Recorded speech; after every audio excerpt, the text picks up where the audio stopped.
Welcome back, Heimo versus Gen 1. This is gonna be the matchup. Where is it? Well, it's United21, Season 21. If you've just woken up, you need a little bit of understanding what's happening. It is gonna be lower bracket quarterfinals. We have Gen 1 losing up against Drillers, so they move down to this lower bracket, and same can be said for Heimo, who actually lost up against Navi Jr. at the start of upper bracket quarterfinals. I know it gets confusing, it's a lot of words, so, take a look at this graphic. I think it should explain things. Either way, we'll have Heimo versus Gen 1, two teams that should be doing pretty well. I think Gen 1 maybe with the better seeding, kinda, also probably the bit of a better team. We shall see if that's true today, but I think ultimately should be a fun and close matchup.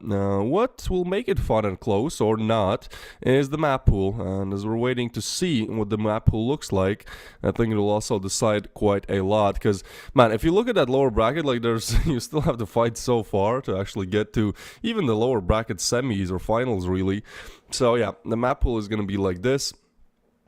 It's going to be Dust 2 picked by Gen 1, which is a bit of a surprising pick, but I like to see how that works out. Then Ancient for Heimo, and if we need it, or Finisher shall be Anubis. So nothing changes, man. I'm just stuck in a perpetual rhythm where every single day I have to cast only Ancient and Anubis, and it's a luxury to have any other map. I know, I mean, it's not that I hate those maps, it's just I've seen so much of Ancient and Anubis recently. We'll see how Dust 2 goes. A treat for me, really. 1 win and 5 losses for Gen 1 on it, so that's why I say it's a pretty weird pick. Certainly they've played it more, but seems like in 8 games that both these teams have played on Dust 2, they've both together gotten 1 win. Ooh, that's a crisp headshot though by Spargo. Looking for more nice damage. At this point, I think he'll be happy with what he has done.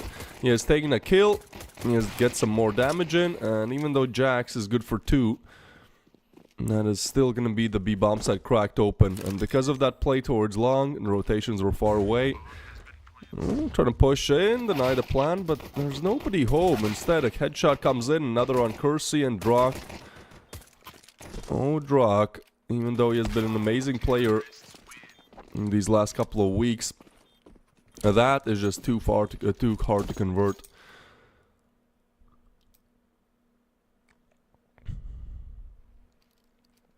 So first one on the board for Heimo. How does the cider work? Do they start on the opposite of what they ended map 2? I think they just do knife round, bro. I think, yeah, normally like the team that picks the map, the other team gets to pick the side to start on, just like in Premier. And then, yeah, the finisher is normally a knife round. I can't 100% say that it's true for this tournament. Maybe production can confirm it, but like 99% sure, bro. Push comes in, Spargo with the big frag. And I mean, this is a force, actually. Just noticed that, but it shouldn't be too difficult. Especially with them already cracking up long, man. Like, this should be just easy peasy. Slowly but surely they can take it.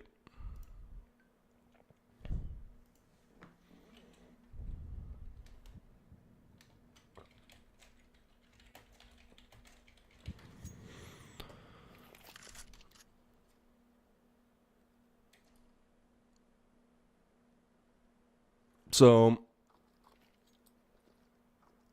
I'm gonna be moving up slowly. Smoke comes in. This actually gave Gen 1 time to rotate towards A, so there's Jax on the backstab as well, and he's actually not being looked at. Look at mid. OP is not aware of this. It could go down to a little bit of shenanigans here. Oh, Kersey. Oh my goodness. No. Now the Jax backstab. Well, he's not expected. It all falls apart. I can't believe that. Spargo falls as well, so OP has to piece together this 1v3. Man, that is a big choke from Heimo. As Gen 1 will put the first on the board. It comes at the best time, really.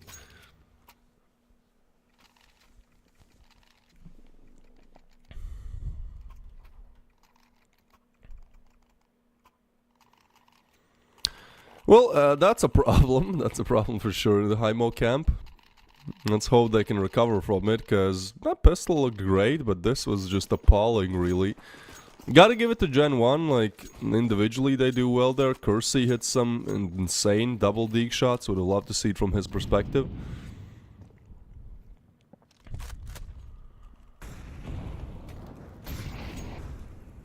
So Hymo set back to force themselves, which... I don't know, man. What's the plan here? You tag someone up and then you go, hey, Spargo, go kill. Go tag with the scout. You know, finish things off. I mean, it's not the worst of strategies. I've seen this, like, 3 deagles, 2 scouts by sometimes work out. Just get some tag ups and then the scouts become ops with faster movement speed.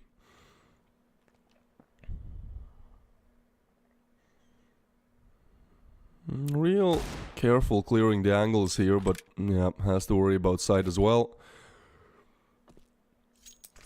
Just looking for some kind of mistake that perhaps Gen 1 make, but they're just holding angles. They know what they're up against.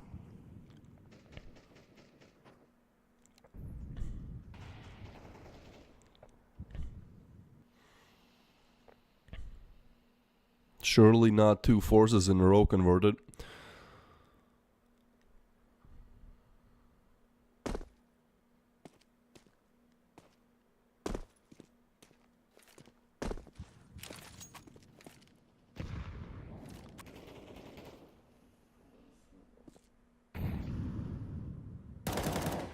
No.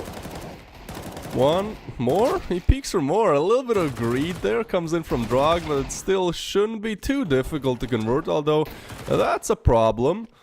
2 of them fall, and now Devo, he does know where Spargo is, but Spargo has that scout, has already tagged up once, and now the Deagles, or the picked up M4, or the MP9 can finish. This round is not at all what they wanted. Brooksy will still get the frag with the AK, Wellho falls as well, and so this should be where it ends. Spargo, well, even if he gets this frag, the defuse is going to be going through.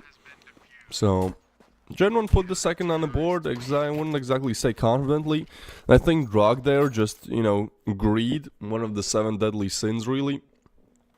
Wants to get a lot more frags than 1, and so kind of gets caught open fighting up against the Eagles.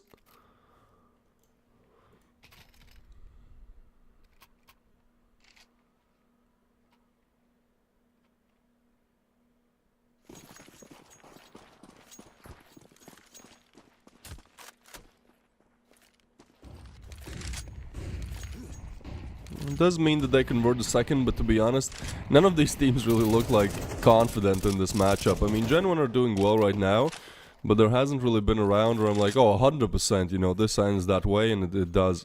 It's always like, you know, on the edge of my seat, really.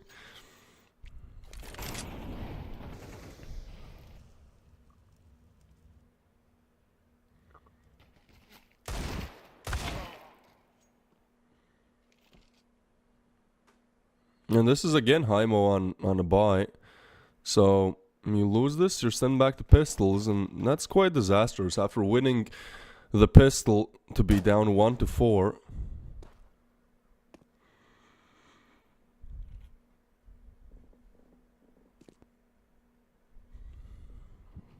But I don't think it's possible to convert with the Galil and AK and play here.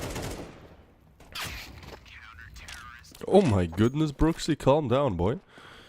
That's insane. Did he just get it? Was that an insta-dink? Maybe Spargo was low a little bit, but it just looked like a tilter, really.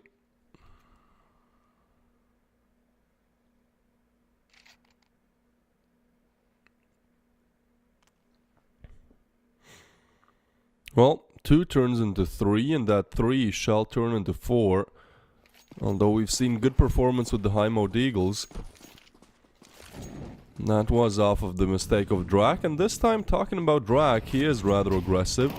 We'll try to get away, actually. Caught in a bit of a bad timing, but no significant damage dealt, and, you know, 3 players towards mid. At this point, your best call would just be to push aside, because there's 3 towards mid, and it seems like they want to go B, but it's a beautiful smoke, and so even though Jax is low, he won't even have to deal with this. So 1 step ahead, really.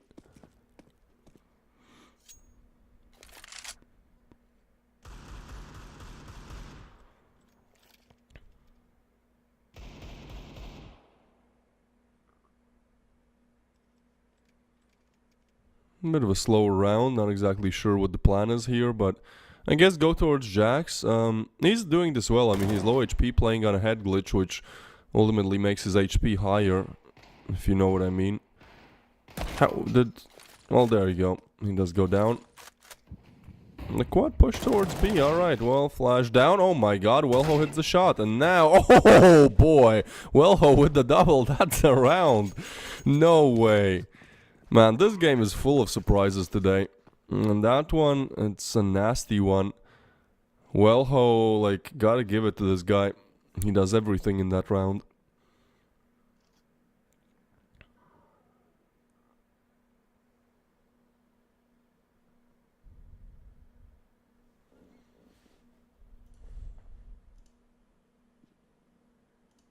Yeah, that should not be happening at all.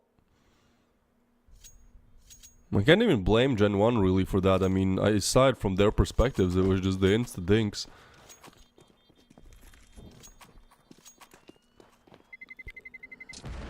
So, that's it. That's gonna be Hymo with 2 on the board now. Slowly but surely starting to extend the rounds that they have. Pull back a little bit. How is I know that it's like just automatically generated the MVP. But how is Yape the MVP of that round, man? Like, come on. Gotta give it to my boy Wellho.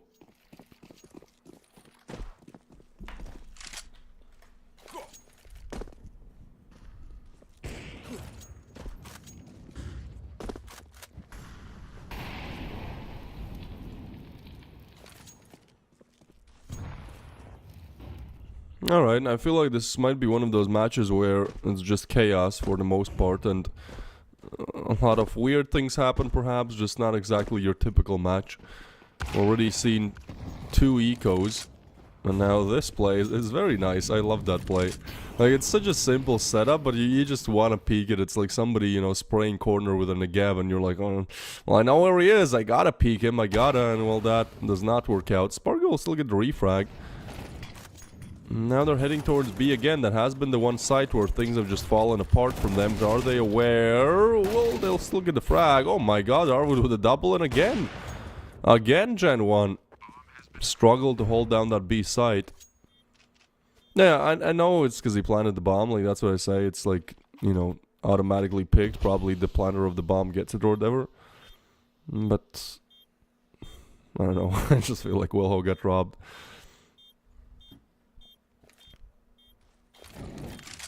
Well, another strong round from Hymo, or should I say a weak round from Gen 1. I think the latter is more true in this situation. Hymo just pushed in, and there wasn't really much defense. Nice shot to be hit towards window, gotta give that. I mean, that window engagement could have been crucial.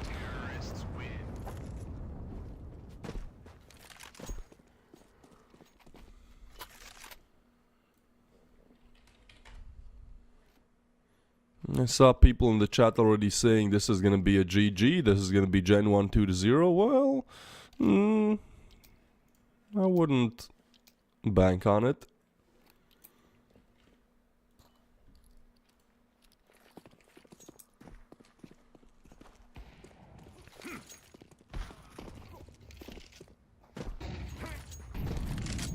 Kersey will get the opening frag on Arvid though.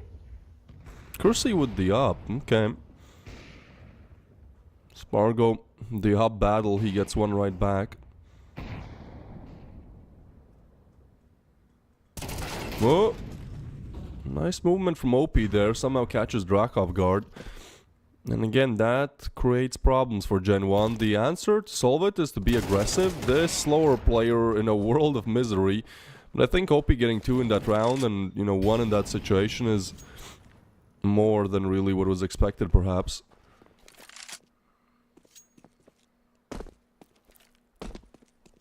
Good spot across, nothing really given.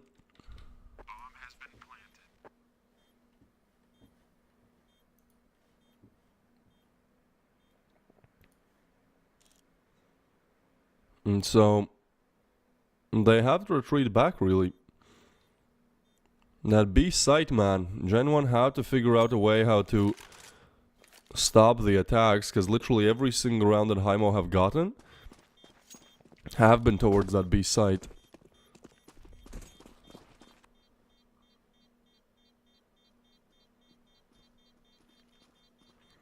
Kersey's their opper, but plays like Zaiwu. Yeah, I mean, I guess he's kind of a hybrid opper. I've seen him rifle, like he's pretty good with rifle as well, so I think it could be one of those players that perhaps plays AK on the T and op on the CT, more or less. He's good, he's certainly good, I think.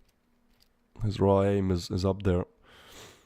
Problem is that you can't exactly depend just on Kersey, and you know, in this matchup there have been some players who've been having struggles individually. The B-side players, you know.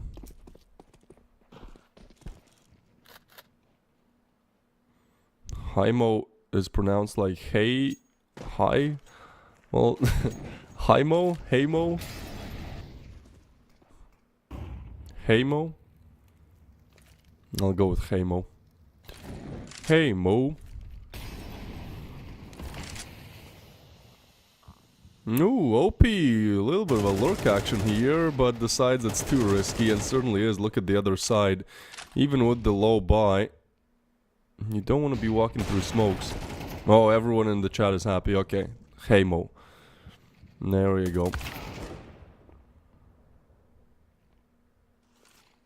Spargo will take down Drag. Devo is getting a little bit aggressive there. They try to crunch in, try to pressure him from all directions, but it doesn't work out. 3 players fallen, and so that hero op doesn't even get a chance to shine.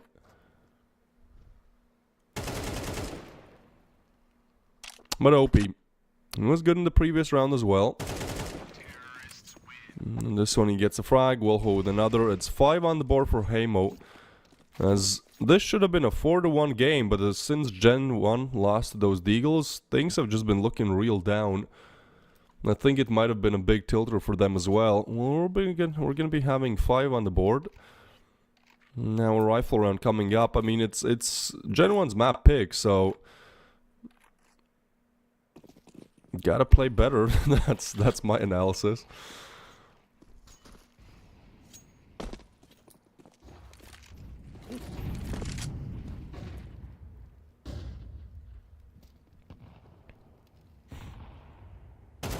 Oh, look at this aggression. OP will get one, and at this point he can just retreat back. Has to be careful though. Yeah, Drox refrag will be there. But now that B has been left open again, the B side has been such a big trouble. As Spargo hits one on Kersey, the battle of the oppers, and Spargo wins. This again is Gen 1, you know, 30 seconds into the round and just shut out of it. Now what? Devo will still get the frag, but man, is that unfortunate.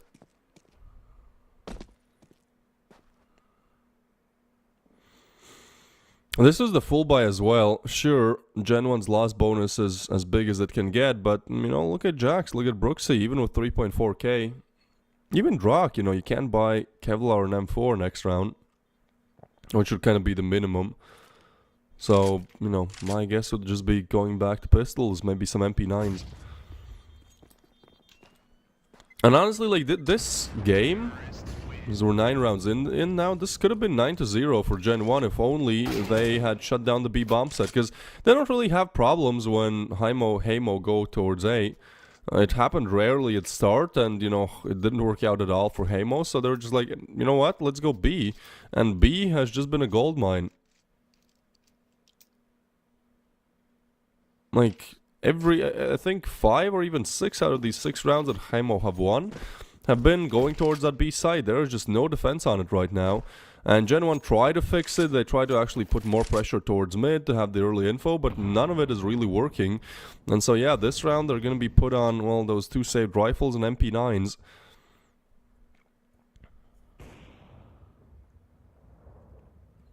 Spargo to get Devo. Spargo, what? He's just having a field day here with these guys. 2 is already enough, he can just retreat back. Meanwhile, Yape will catch Drak, and there is just no life in this round. Every single player accounted for. Hamo end this with 12 HP lost in total. Yape, the bad boy, catches 12 damage. Shouldn't be doing that. Gen 1 just playing overly aggressive.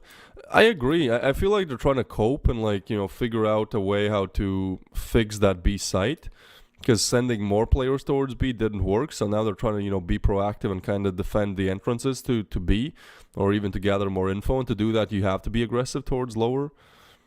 But, I mean, sure, it was a lower buy, but still, you had two rifles, like MP9s a lot of times are almost as good as rifles, especially close to medium range, so I don't know, doesn't look good, man.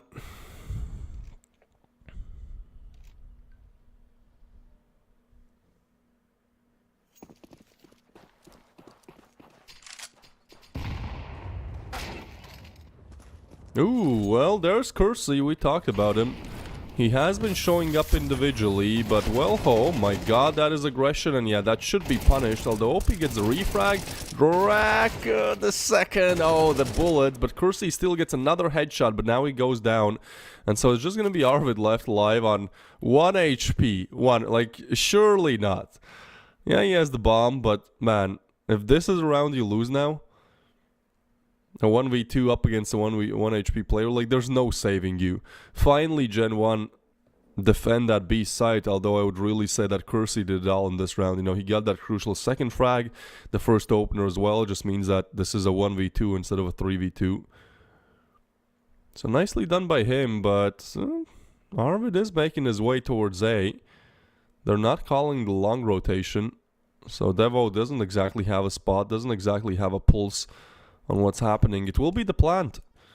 He can plant. Oh, he can plant for long and just go long. I think that is the plan. He gets away, but the problem is do you want to fight this? Arvid, surely not. Lay down the molly. I mean, it's planted for him. He can just get in the pit and play headshot. There is smoke, actually. Never mind. Brooksy will shut it down. I think he spent just too much time trying to figure out where to take this.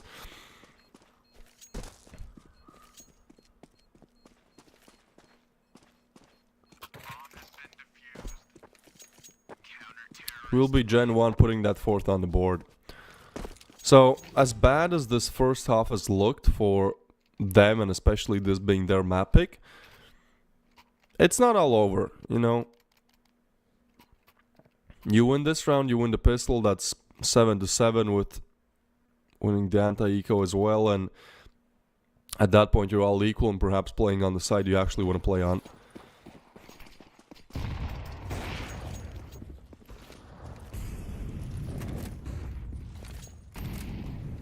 Ooh, that nade is not perfect. I don't think so.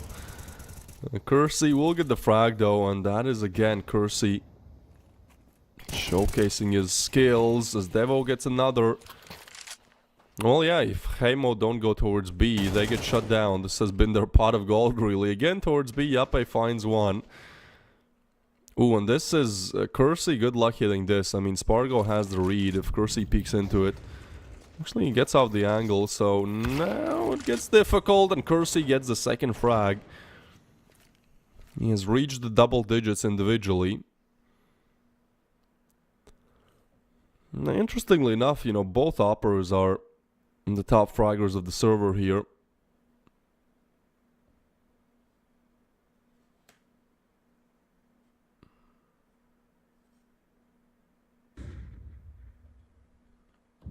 Things get slowed down a considerable bit. Yape wants to punish this, but Kersey will stay strong with the third. And Arvid, once again left in a 1v3 this time, has gotten the first, so 25% of the way there. Full HP this time as well, so a little bit more to play with. Is aware of this position. Ooh, well, certainly is now. Devo will get naded down as well. It's a nice play by Arvid. He spots this. Oh, that's... I don't know, Devo. Did he plan to do? I guess good aim, just, you know, just good aim. Either way, Gen 1 on 5. We'll be heading into the second half, and maybe this is where they can start bringing that comeback in. They've already done well. They've at least put 2 on the board. I mean, 5-7 half is alright. 3-9 would be disastrous. And now they convert the pistol. Could even be tied.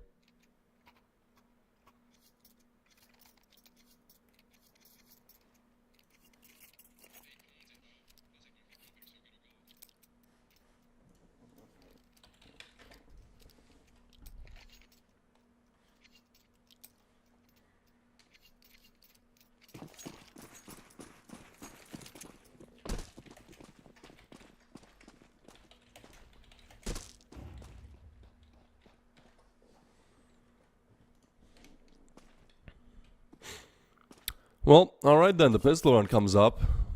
Bit of a slow start. Look at this.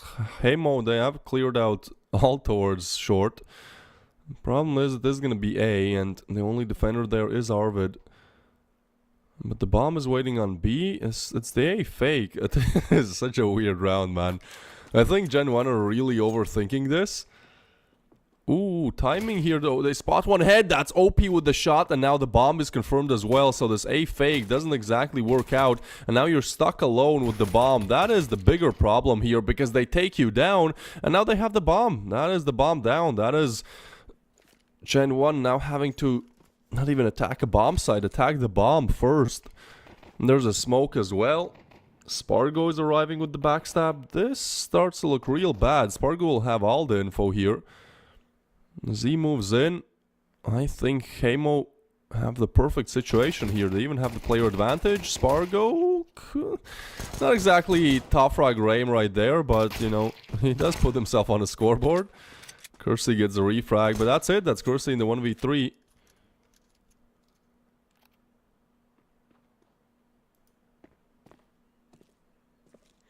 Yeah, I feel like that was really just overthinking it.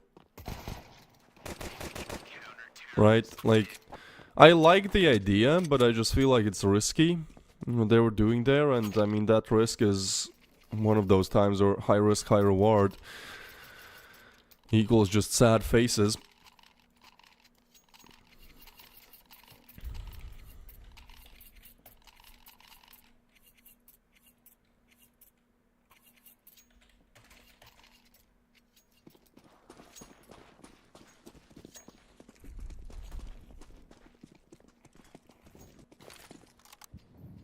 Why did CS go from best of 30 to best of 24? They just changed the, like, MR, it's, I don't know, it's just MR12 now.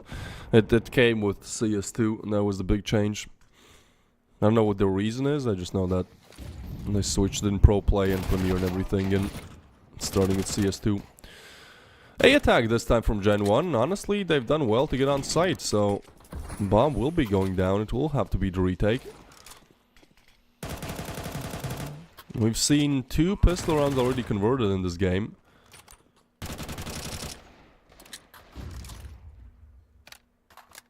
Bomb planted.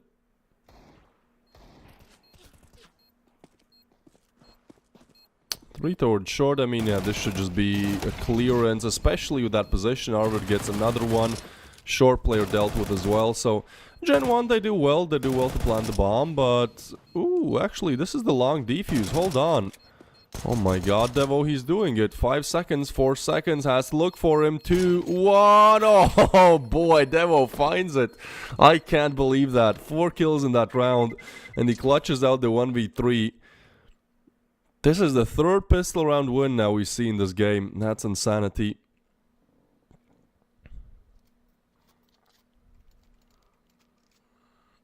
That is a spanner of the works of Hamo there. I keep saying Hamo, that's how I used to say it.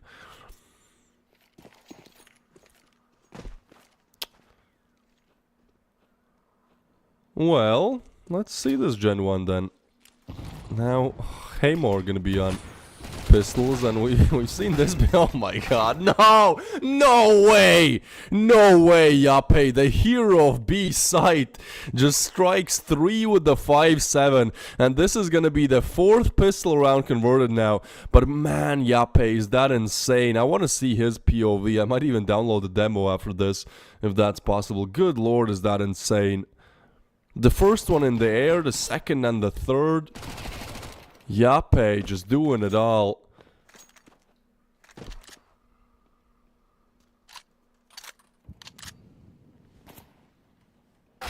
That's insane. I can't even blame Gen 1 for it, really. Like, they pushed together. They were not even up against a rifle. They were up against a bloody 5.7. It's $500. And it takes away 12k with just a couple of clicks. So Kersey left in the 1v4. We'll get the frag, but still dinked up.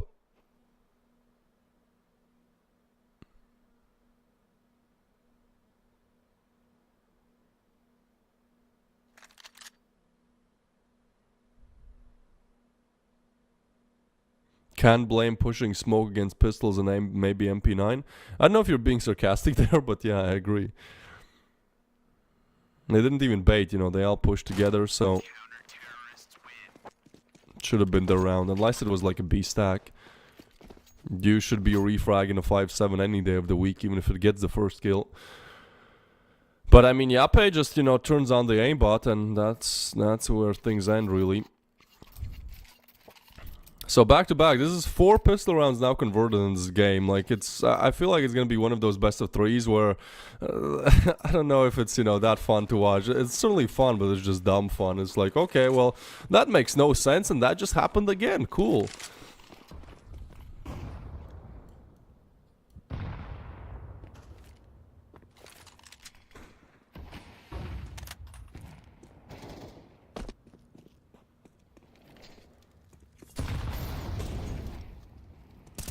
Yape will get the opening frag, and now the double denied.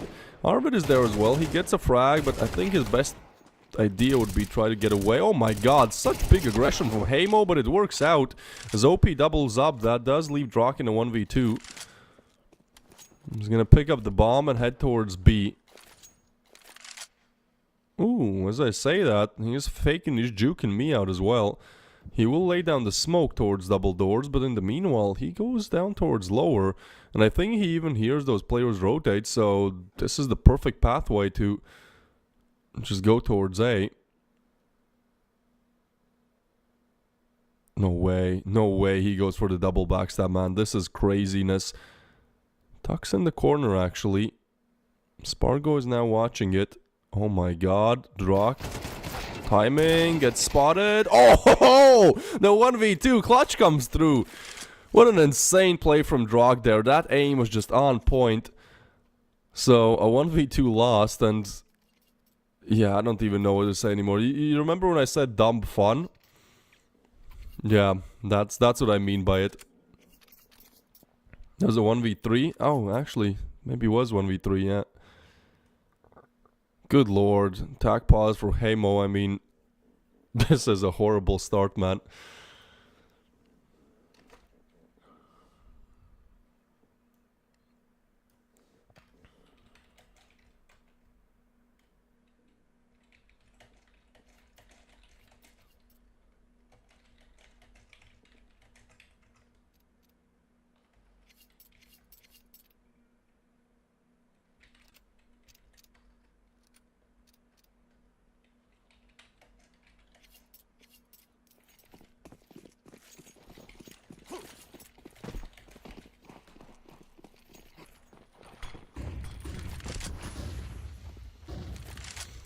It's gonna be a quick push.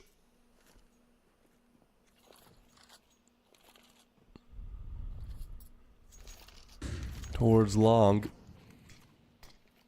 Gen 1, I think that hypes up the whole team, you know, that gives them momentum. Devo is gonna get the first frag, and now Yape, the hero with the 5-7, is pretty much left alone on the site. I think they can even molly him out as well. No, they'll blow open the smoke, but that doesn't really give them much. With so much util, they should just beat around. I mean, it was a force from Hamo, but it doesn't work out at all. As I say that, Yape is gonna get the frag. Surely not. Surely not like this. We're not gonna see, what, 5 eco rounds converted now? Not exactly the best aim on Kersey, but he does get the frag.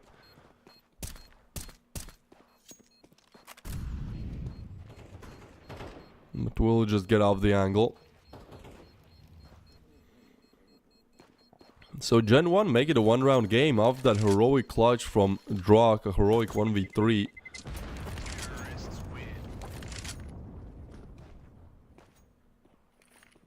And that certainly swings the momentum in their direction, and, you know, they're just snowballing it at this point. Hamo have done very well to play close on Gen 1's map pick, but slowly but surely, it seems like in the second half they have found some kind of an answer, although with how flimsy this game has really been, like, you know, wouldn't put anything on it really. This is not one of those games where you can predict things. Certainly not.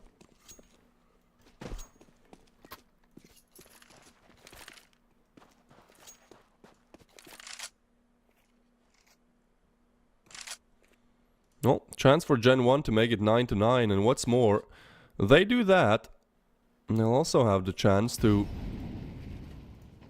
make it 10 most likely. Oh, actually, never mind, this is the lower buy, so an easier 9th, but next round will be rifles for Hamo. Jack's certainly looking to make it easy. Trying to make it look easy, there you go.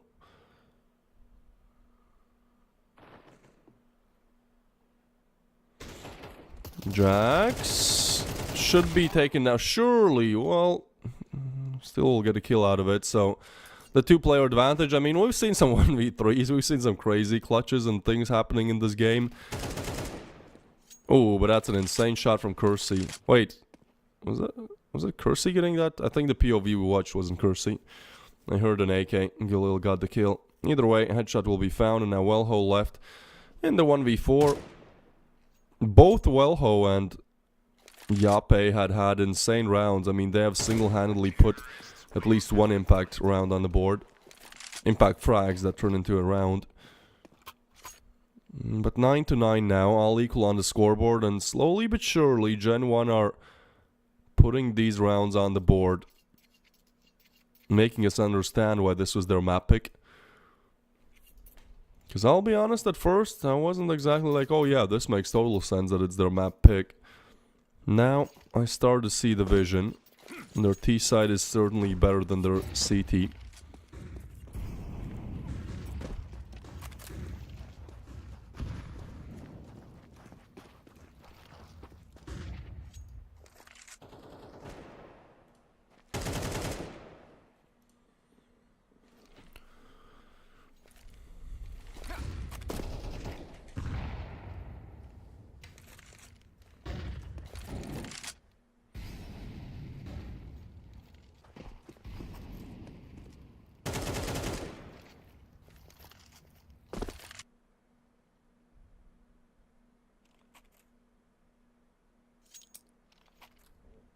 A very slow round. Not really much for me to say. I mean, they're just slowly taking map control here. Util now coming in. Spargo decides to get aggressive. This is a one-or-done play, and Drak will punish it. The refrag ain't there either, so this aggression just stops the round completely. Devo is already planting the bomb. Well, that's the round then. Gen 1 take the lead for the first time in a long while, man. I don't even think if... Oh no, they were in the lead, yeah, right. They were in the lead 3-1. Then they lost up against the Eagles, and the game just completely slided over away from them. But Hamo have been struggling quite a lot in the second half. So double digits first reached by Gen 1, actually.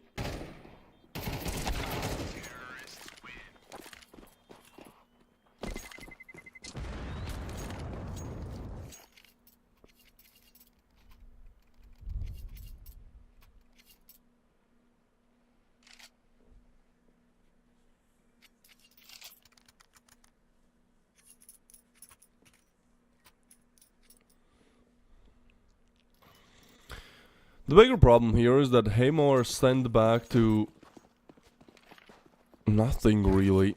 They're sent back to 5-7s.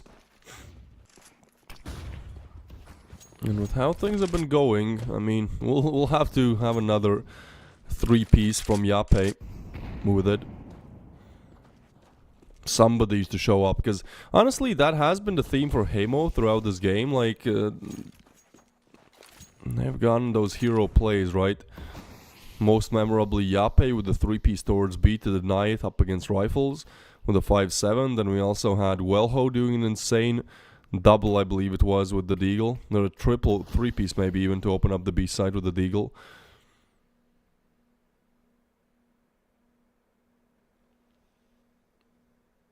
But when none of the players show up individually with like a big 2 or 3-piece, Hamo seem just a little bit overrun.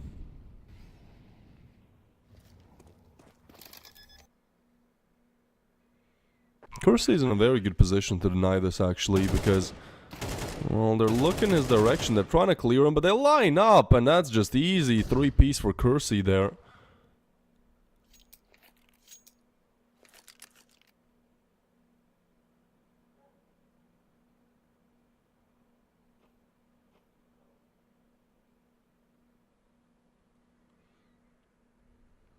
So maybe just looking for some exit frags then.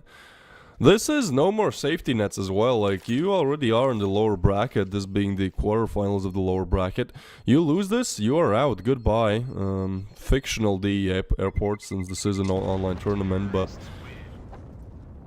yeah, no more safety nets.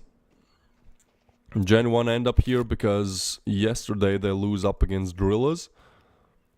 It was actually a very close game. Overtimes, almost double digits in all three. But they did move down to the lower bracket. And now I think they're just looking to, you know, still make it to the finals, or at least the lower bracket final. Reason why Highmore here, well, they get dealt a tough match up against Navi Jr.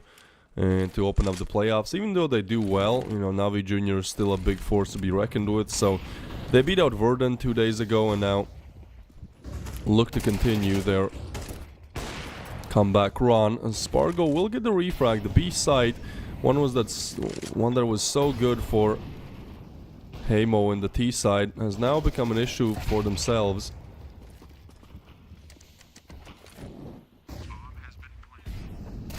Ooh, trying to push in. It will be Arvid getting the frag on Kersey. He goes down. Brooksy with a refrag. Spargo with the op, though. This is messy, but Jax will get the frag. Low HP here as Spargo tries to move in. That's a big shot. Even tags him up. So Welho have to finish these two off.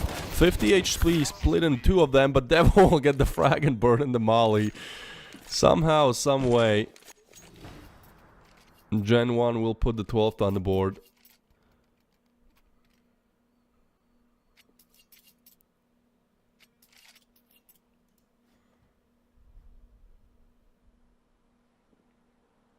So this is going to be map point for Gen 1 after making quite the comeback. After being down, I believe, this was 7-3. At the end of the first half, this was 7-3 for Hamo. Then Gen 1 do find those last 2 rounds. Did lose the pistol, but I mean, some eco rounds converted, and that's where they end up on 12.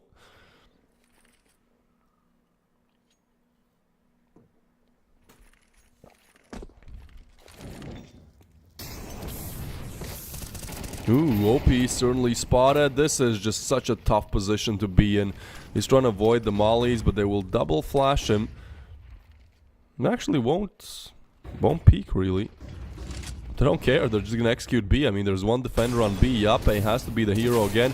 He gets mollied out, spotted out, and this is the beginning of the end, really. They're closing the coffin here. Jax gets another, and Gen 1 with the plant on B. I don't really see how you can go for the retake here. Good bit of a timing on Arvid to at least get the frag. But still burning in the molly. And Spargo is so late here. 23 seconds. Ooh, Spargo spotted. Weird aim. Spargo still gets the frag, but OP will get another one. Hold on. No, Jax and Brooksy will finish things off, as we'll have a 13-9 dust too.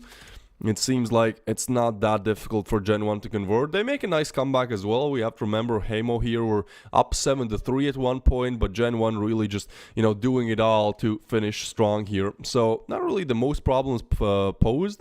And so we'll be moving on to the next map, which will be the map pick of Hamo. It will be Ancient, perhaps a chance to come back in this. Otherwise, unfortunately, you are out. You are going home. And, well, if they win it, we'll still be seeing Anubis. With how these games in United21 have been going with, you know, just a pattern, but recently we've been seeing overtimes, man. We've been seeing map 3s all across the board. I think Hamo have what it takes. It's still going to be a difficult conversion, but we shall see on Ancient ultimately, as we'll be going on a break and returning with Ancient, Hamo's map pick.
Alright, welcome back to Ancient. I get a little bit delayed, was watching YouTube. Well, time to watch some CS.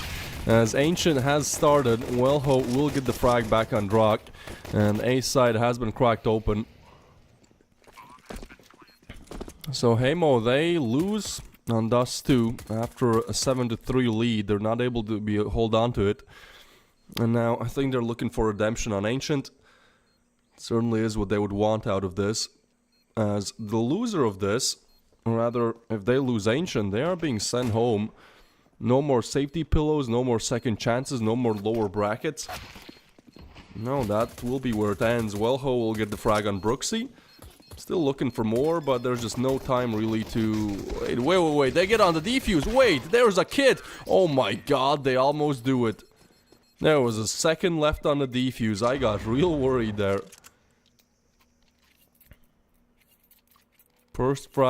First round rather on the board for Hamo. But that was just a nasty defuse coming through.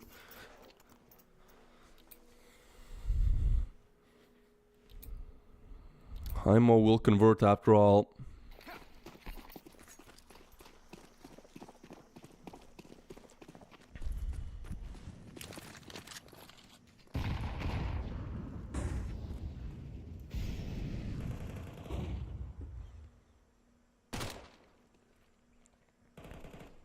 Trying to take mid control now.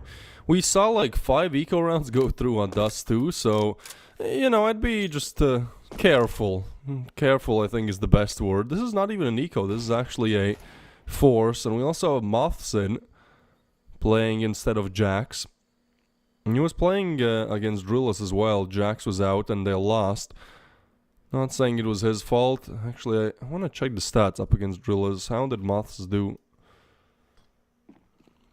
He was the bottom fragger actually, but he only played like one map. So then we'll see how it goes.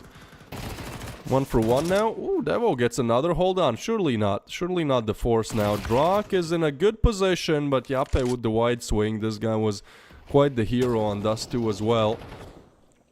So now they're looking to go A, and it's only Moths, the guy that we were talking about, left in what will be a 1v3 pretty much. Probably overwhelmed here. Ooh, Spargo will get the frag.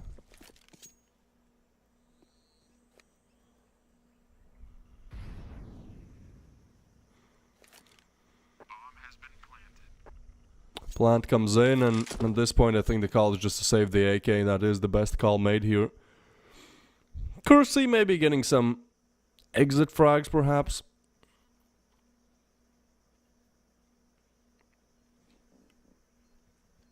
Problem is that was a force round for Gen 1, so next one is, you know, a Deagle. You pretty much have to save what you can. Otherwise, the rest will be USPs.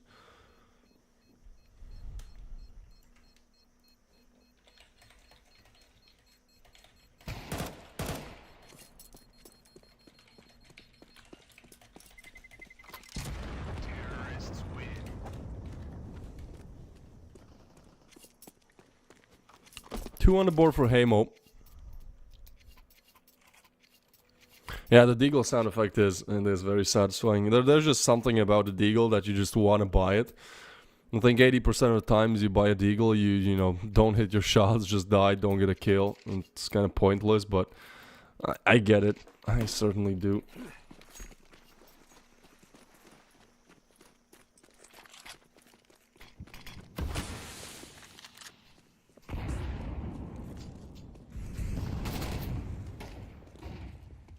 Ooh, quick push here.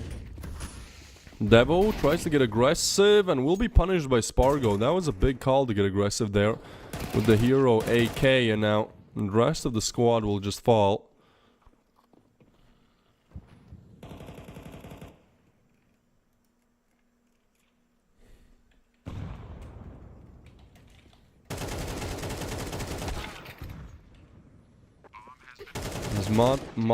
Maths. How do I pronounce this guy's name? Anybody know? A Gen 1 fan in chat, tell me.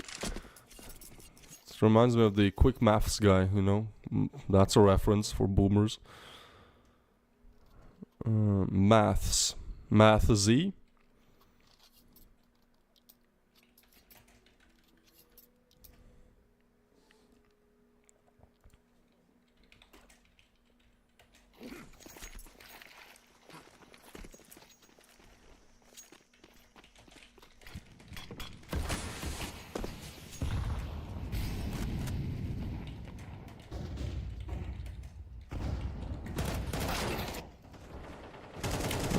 back to rifles, and Kersey, well, he puts the first frag on the board. Yape will be there with the refrag though, Kersey with the double, and if there was somebody, you know, staying tall on Dust 2, doing it all, really, it was Kersey, and in this round he has picked up a double, so he'll have to do even more, as Math falls as well.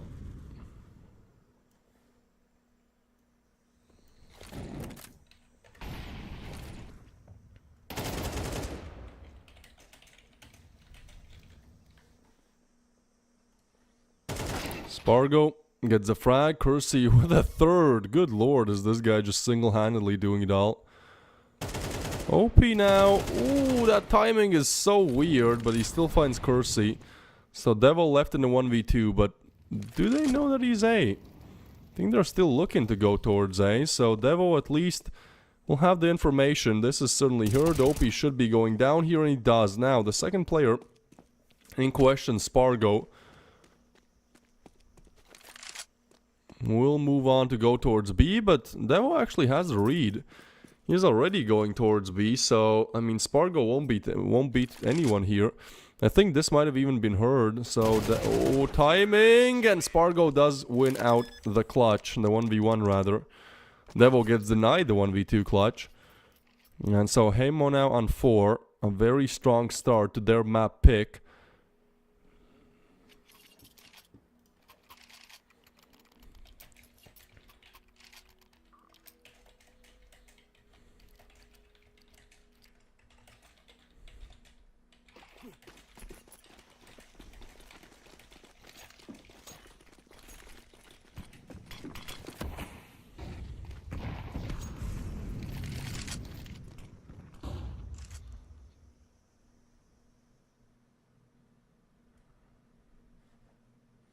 Math tucks in the corner. Yape, that's a nice position. I used that position, but I guess it wouldn't really work in tier 3. So Kersey next up in line. He's looking for these players because, you know, certainly one was spotted, maybe some more.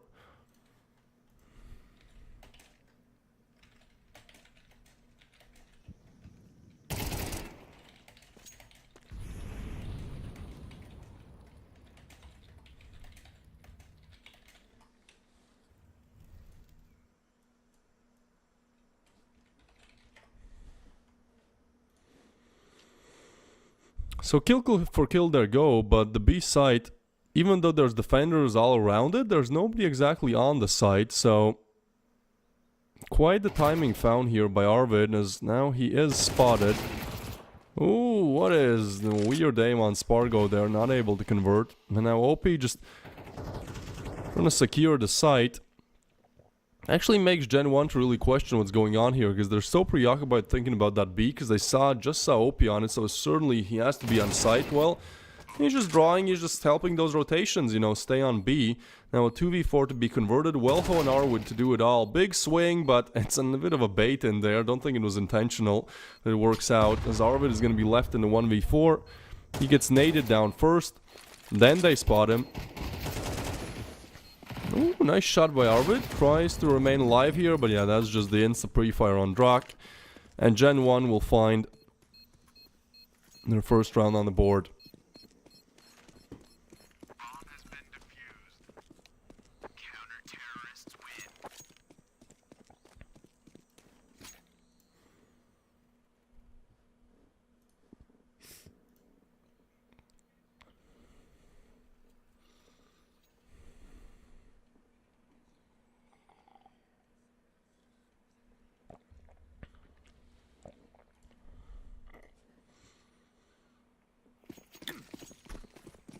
This is Hemo's map pick, so I should be doing better on it. In terms of stats, they have 2 wins and 4 losses. I mean, their Dust had 0 wins and 2 losses. Like, they're not exactly a team that has good HLTV stats. At least not on these 2 maps played. Math, though, with 1 with 2, that is almost enough. More than enough, I'd even say, as he gets even more damage in.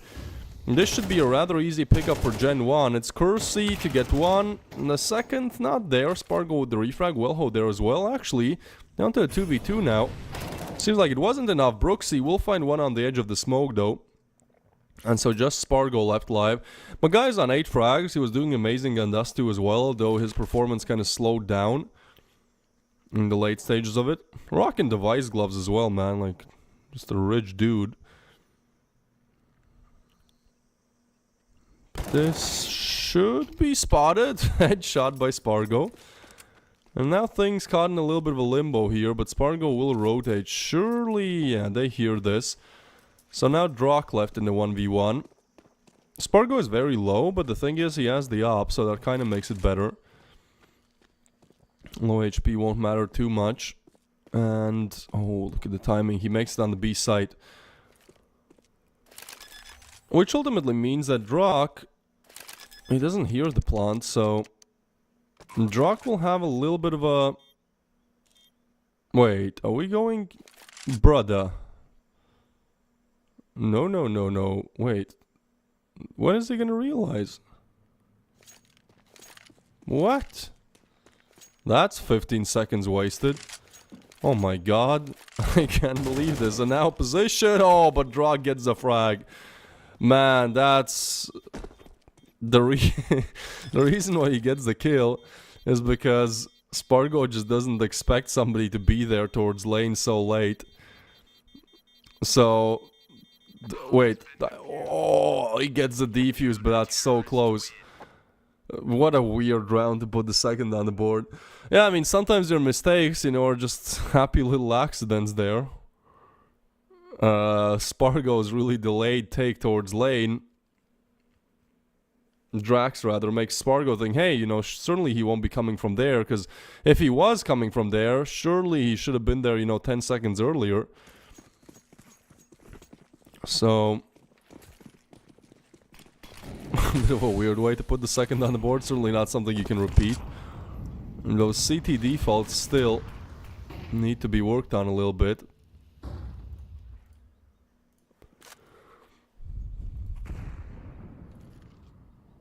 I was talking about the stats as well on Ancient. So yeah, for Hamo it is 2 wins, 4 losses.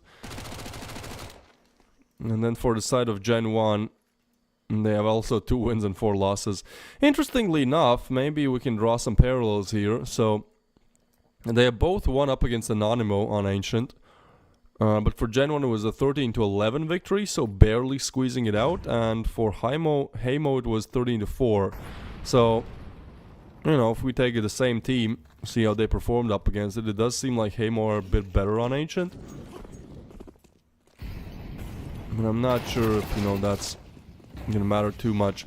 It's gonna be the B push. Yape to open things up. Kersey in a great position to deny this. 1, 2, 3, 4. Oh my goodness, Kersey. The 4-piece is there. Great positioning, and I mean, they just cannot spray them down. Hamo, that is a tough round to lose. Especially because that resets your economy. Now, you gotta go on just pistols. That hurts. That's a punch below the waistline.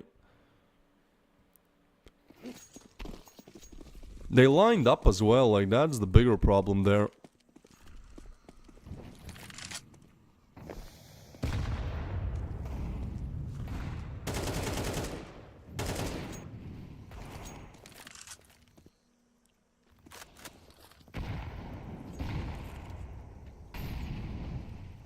Three different pieces of utility chucked in. Alright.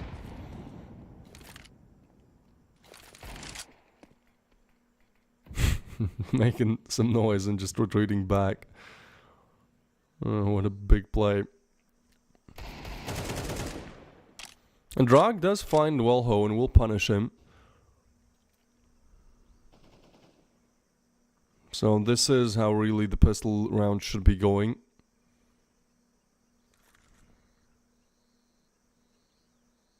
Slowly but surely.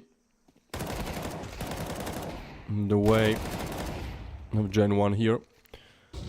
That's a team kill by Spargo. Not sure what that's about. Probably, you know, it's really not intentional, but still, maybe a bit of a tilter. Now, Hamo, well, they have run out of that steam, that aggression that they had at first, because this was a 4-0. Now it's all equal, and the problem is we saw this on Dust 2 as well, where Hamo had that 7-3 lead in the first half, and, well, you know how the game ended.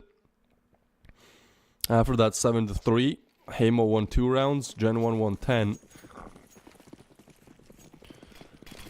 I'm actually interested to see their T and CT. So, ooh, wait, for Hamo, this is actually a CT-sided map. They have 52% win rate on the CT side. That's a surprise. It does mean that once they get to the other side, I mean, they're certainly doing better than I expected in the bigger picture, I guess.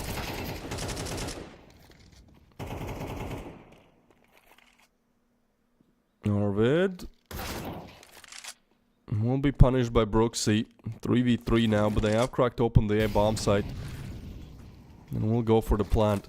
Yeah, let's return back those stats. I mean, for the side of Gen 1, they have a 61% win rate on the T side, so actually both of these teams playing on their worst sides right now. As we will switch sides, both of them will be playing on their better ones, but I think the advantage really there for Gen 1 because their T side is way better than Hamo's CT. As they're looking to go for the retake, this is a huge play by Yape. This, oh my god, the aim wasn't great, but still he converts. Now Devo spotted as well, has to get out in the open, has to find these players, but it will be difficult. Ooh, lays down the smoke, but I don't think it gives them much, and yeah, Spargo will take him down. It's finally Hamo finding another round on the board. 5 now for them, they take the lead again. Thinking this one might be an overtime. I mean, I'd kind of agree. I'd side with that notion. With everything we've seen so far, really, you know, with how close these games have been. I wouldn't put it out of the equation.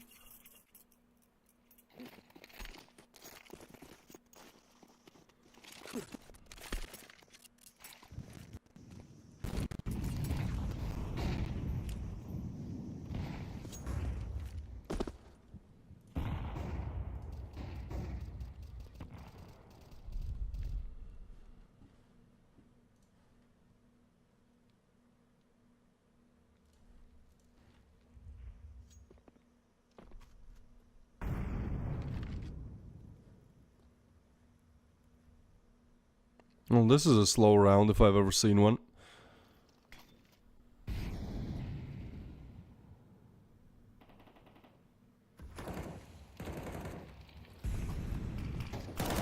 Flash comes in, Brooksy fully flash tries to get away. Oh boy.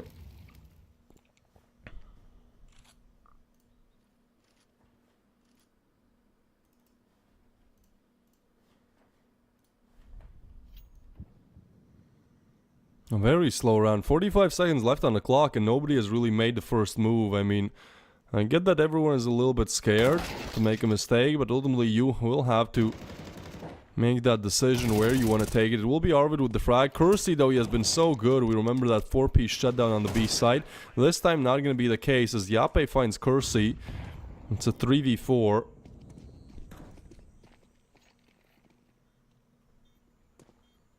Tucked in the corner now, Devo arrives.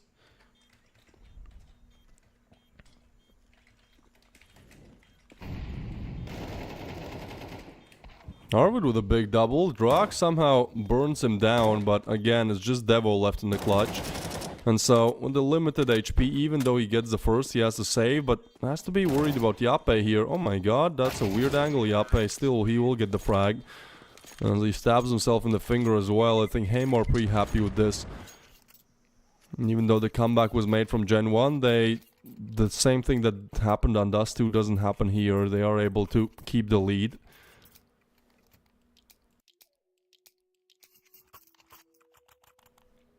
Where's Jax? No idea. He was there on the first map. Now we do have that Maths substitution.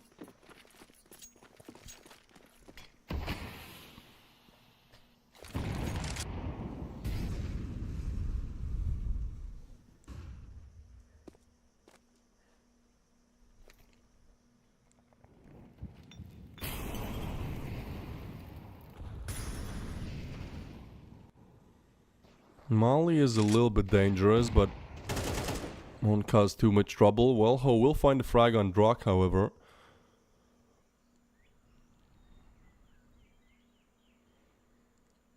And now the question really becomes, where do you take this? Oh my god, Brooksy, I mean, just playing with fire there.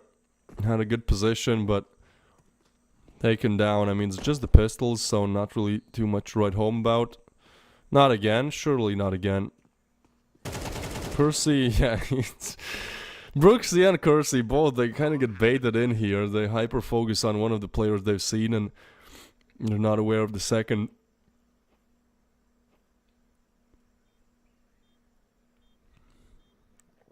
So, we're gonna have just Maths left alive. As I say that, no more. 7 on the board for Hamo. And they not only stop Gen 1's comeback, deny their advantage, their want to take the lead. What's more, they actually put themselves in quite the big lead here. 7 on the board now, last round of the half. And they have the chance to go up to 8 here.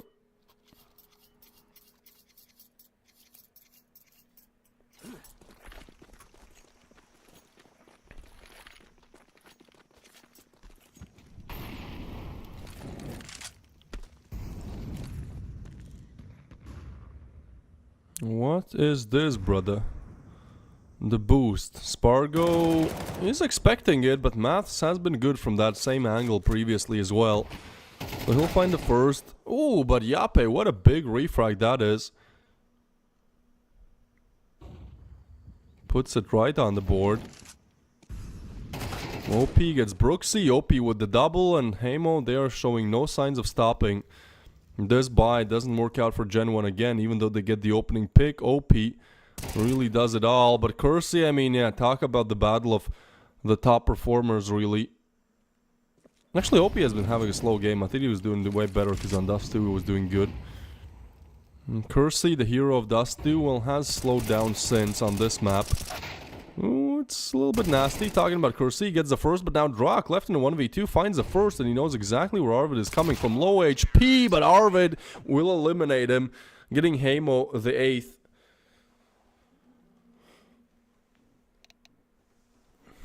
OP has been mad today? I guess so. Yeah, I think he normally plays better. I don't know, I remember some flashy rounds or some flashy kills on Dust 2, just something sits in my memory. But I gotta agree, I mean, 500 damage doesn't exactly scream excellence. As now the sides are switched, we have to remember that Gen 1 will be on their way better side. They have a 62% win rate on the T side, but same can be said for Hamo. They, although almost bang equal, they do have a 52% win rate on the CD side for Ancient. So Gen 1 may be operating with a little bit of advantage here. Maybe they can pull it a little bit closer.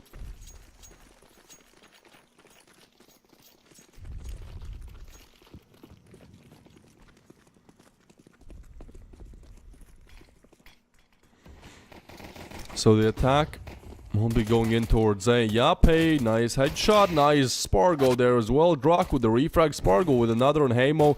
They're looking to even shut down this pistol, and this pistol was huge. Gen 1 needed to convert it. Now those chances of winning it out 2-0 style really start to diminish.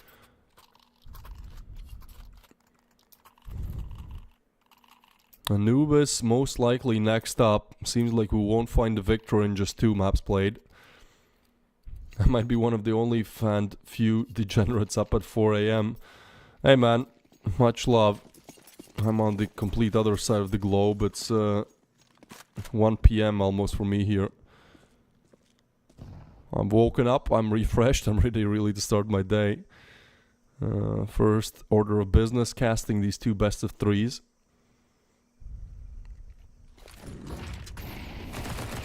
Big push, but a big stop. It's a little bit messy. Spargo does arrive with the help. And so, this one really dry. Can't blame Gen 1, they were just looking for a quick push, hoping that maybe A is neglected a little bit. You know, maybe Hamo sends some more resources towards mid early on, and so they find a pick, yada yada yada. Well, it doesn't work out. So double digits reach for Hamo, and now these rifle rounds have to be almost flawless for Gen 1. This round's for the game? Agreed, yeah. I wouldn't even say for game, I'd say, you know, for the comeback. If they lose this, there's no chances of a comeback, really. They win it, you know, I'll start considering Brooksy. Well, look at Arvid. What was the play there? Or what was... Huh? I don't know what the idea was. I don't see the vision. And oh my god, Drax sees the players. That's an insane spray transfer. Seems like Gen 1 do want to linger on for a little bit longer. Although Spargo finds one. Spargo with a big double. Suddenly this turns into a 2v3 again. Goodness me. Surely not like this. Surely not like this, Gen 1. You had the 2v5 situation laid out for you. Now OP, the guy who has been having a slow game, will have to defend the A bomb site, as that's exactly where the bomb is going towards. He's actually evacuating. He's thinking it might be mid. Very confused, to be honest. Can't blame him. There's really little information. Oh, the timing there. OP tucks in the corner, so ultimately I think they figure out it's A after the bomb plant comes through.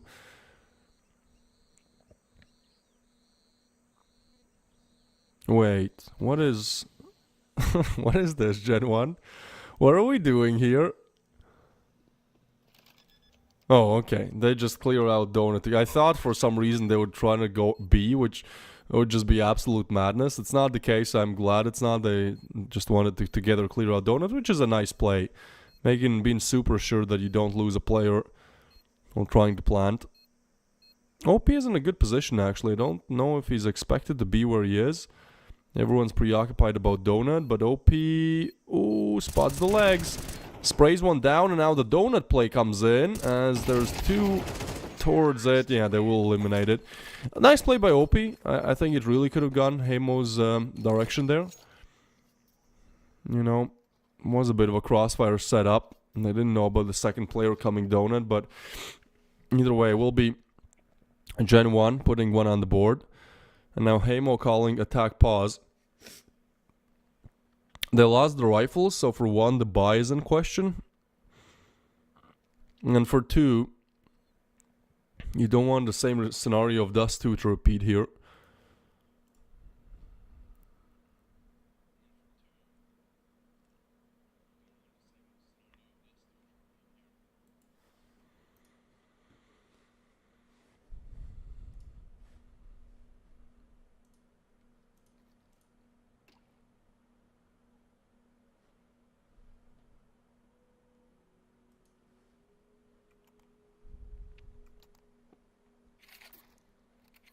So the call is just to go full eco pretty much, reset the economy. Spargo is on 3.9k, I guess he wants the op, but I think some of these players could have gotten an MP9 or something. Not my call ultimately. I guess they just don't want to take any chances here. You know, they have a huge lead and they don't need to force and, you know, try to win out every single round. They can just, you know, give some away. And that's the bonus of being rich. You can just spend some money, it doesn't even matter. Spend this, the money here is the rounds. I'm getting way out of hand with the analogy here. Either way, what I'm saying, they can give away this round.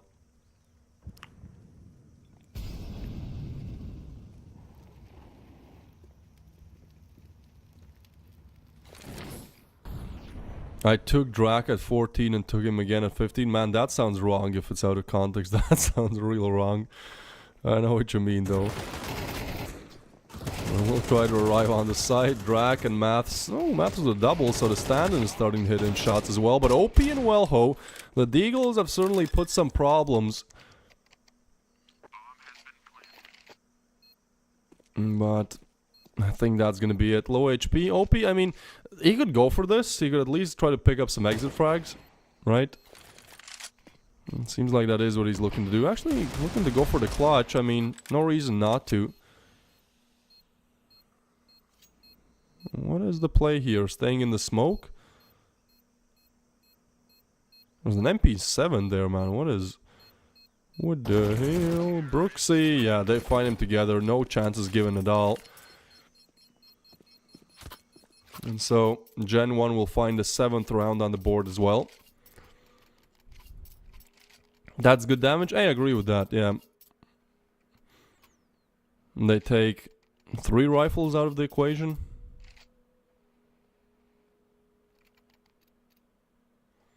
I think they're quite satisfied with that, Heimo. So now we see that, oh my god, that is a full buy. good util. MP9? Not sure what that's there. I think it's just a low loss bonus. Wellho will find Drac. And now, yeah, you win this round. You somewhat break Gen 1's economy. It's gonna be in the question. Oh, they try to run down Arvid and they do get him. Next up is... not a frag for now. We can get this one delayed, but OP will find it. He has been good so far. The double for OP. A 2v4 now, but Devo does find one. So make that 2v3. Devo with another. Devo with the 3-piece, and now 1v1. Spargo up against Devo. Devo need to do it all. He does. Oh my goodness. The 4-piece in this round. He gets all 4 in the 2v4. And that is 7 on the board for Gen 1. That's a strong statement, man. Look at the cash on the side of Hamo as well. Like, their economy has been having huge trouble. So instead of Gen 1's economy getting wiped, it's Hamo with pretty much getting bankrupt here. Getting eliminated. Hamo, yeah, they will call the attack pause. They really need to talk things over. And now that 62% win rate on the T side for Gen 1 really comes in. You can see that they're ready to take these rounds. And honestly, the round is not so huge for Hamo anymore. At 10-4, it's more of a question of, you know, just finding out a way how to sprinkle a round or two in to just convert. But at this point, you actually have to have good strategies to convert, right? Like, this is still 3 rounds, and with the way how Gen 1 have been playing, I mean, this round is not going to be happening. So next up is Rifles, and that gets eliminated. Another huge problem. The CT holds just have not been good so far.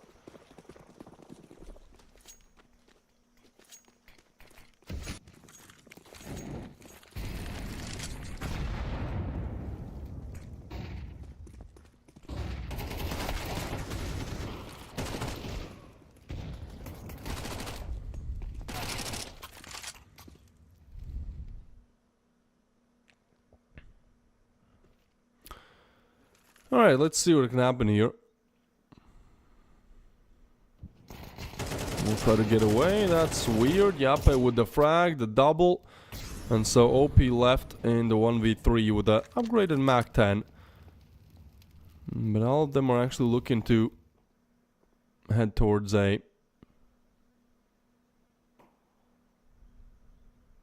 Now upgraded to an AK. This guy's, you know, those videos are like, I traded from $1 up to a car. Like, that's what OP is doing here. Just 5.7, then the Mach 10, then the AK. And there's no op in play, so you can't pick up that.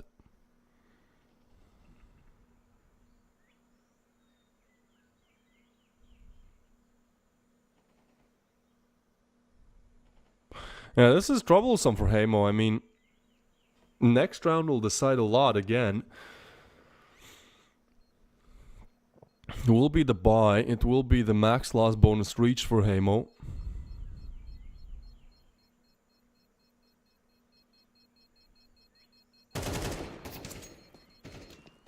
Nice shot.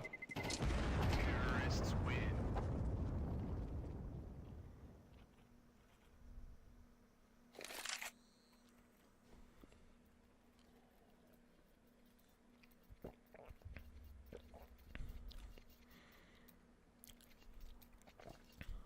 Hamo lose this round. We're tied on the scoreboard, and Gen 1 have a huge advantage on the T side. Hamo's rifle rounds have looked real bad. I mean, the reason even they're on 10 is because they convert the pistol and the consecutive, right? So in terms of rifle v rifle engagements, this has been oh so troublesome for them.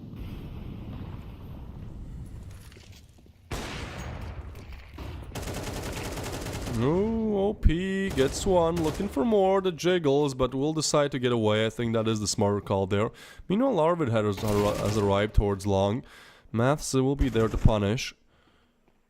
And drag towards mid. It will be well somehow with the jumping almost headshot. Spargo. Ooh, eliminated as well. OP has to do it all then. And we'll push in, and that's a nice first found, but he's not aware of Maths. The stand-in has been really doing the rounds here. 14 kills on the board. He's, you know, equaling the top frag of the team. That's an insane performance from the stand-in. Brooksy catches one, and now Yape, the hero, but yeah, can't do it.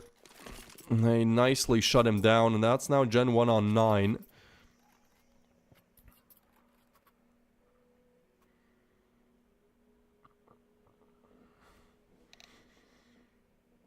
And I do agree that Gen 1's economy is so bad that, you know, as soon as Heimo find a round, they will be in a good spot to convert. But actually, converting this puts them in a position where they can at least buy after losing the rifles. And what's more, you actually got to win that round and just rifle v rifle in the second half.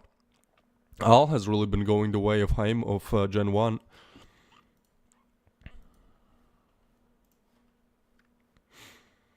So now Haymore just pushed back to USPs, MP9s, a hero AVP. Alright. Let's see what the OP can do here.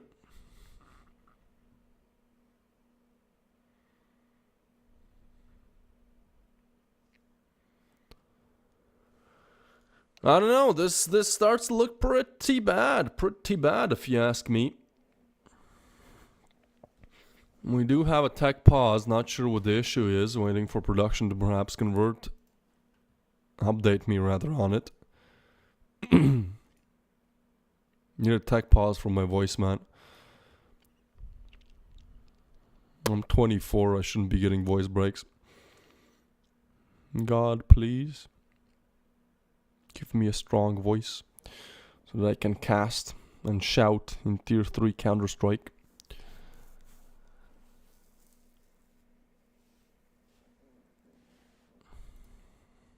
Alright, I think this match is really heating up. I mean, I thought this was going to be Anubis, especially after, what was it, the 10-4? Yeah, it has been a 5-round streak for Gen 1 now.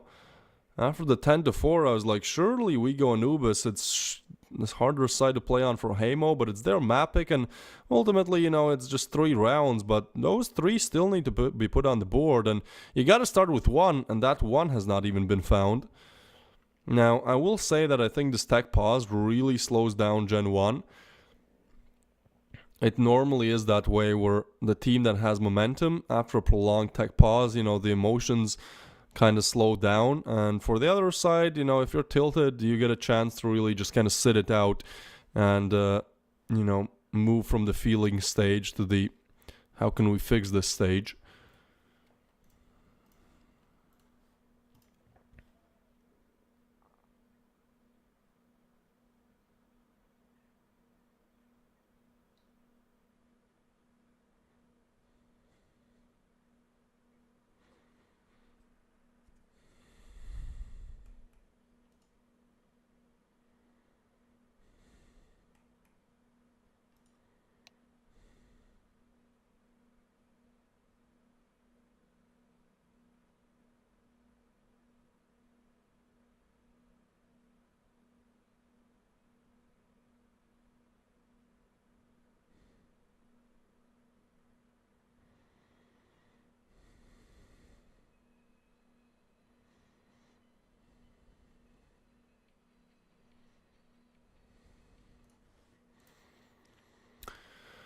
So, Kersey has rejoined. He has bought the op as well.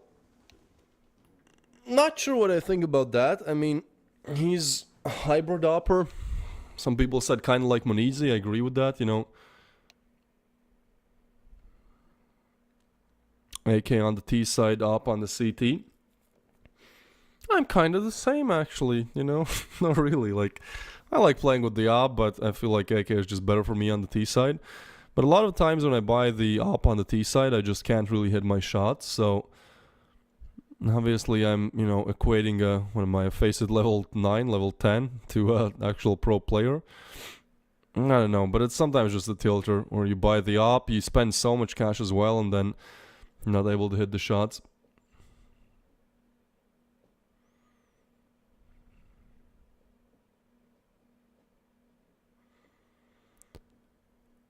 Tech pod's still in play. Not sure what the issue is here. I mean, we lost Kersey, but we have regained him.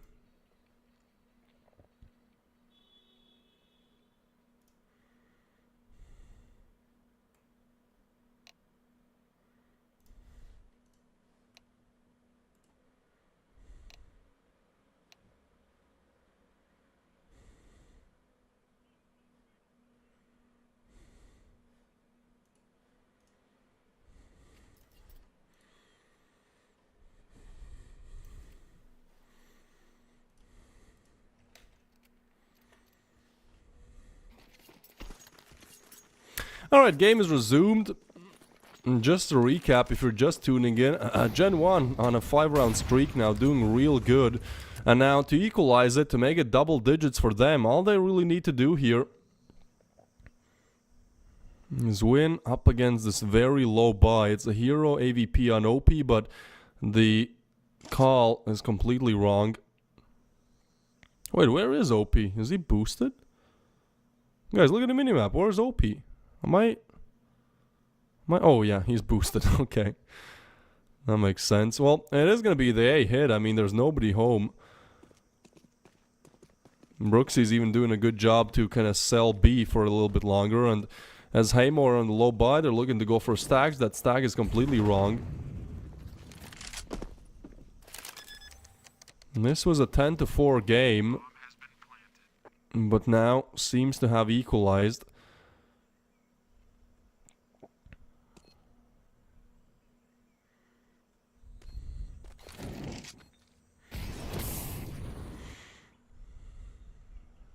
I don't know, you could probably go for this, right? Because you have money to where you're buying next round anyways, and Gen 1's economy, like, sure, you could put the argument you don't want to feed it, but, like, come on.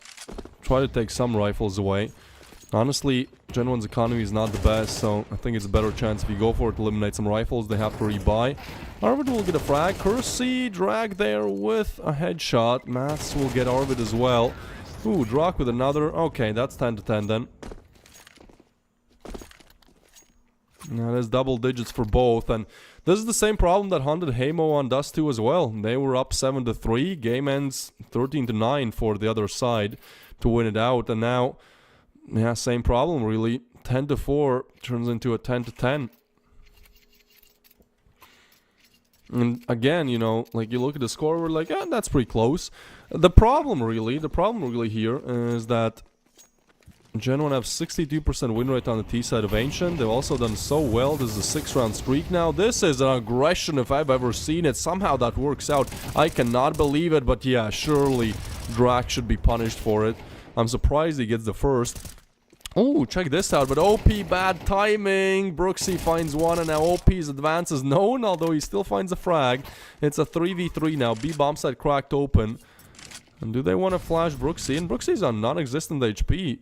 Yeah, I think he just should remain passive here. And he will.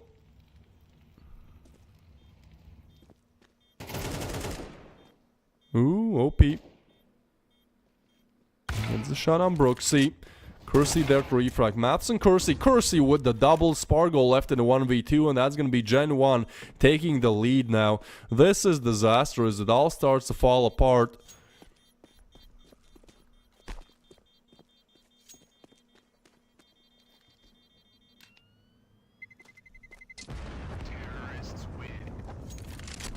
You love this commentator because I said Drak got a headshot? Yeah, I actually said it. I saw some people in the chat saying, you know, I need some headshots for Drak. I was like, sure, you know, I'll mention it. We'll get you hype.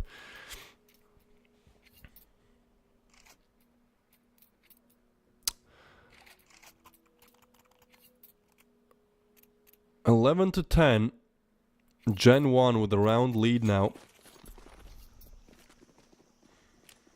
And this has now been 7 in a row.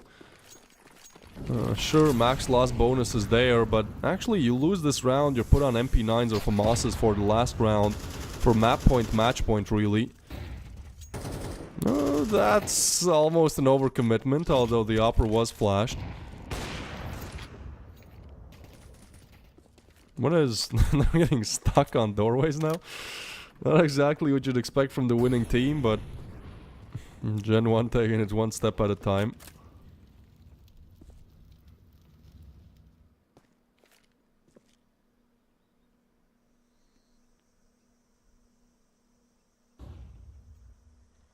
I don't really think there's much telling how the rest of this game goes.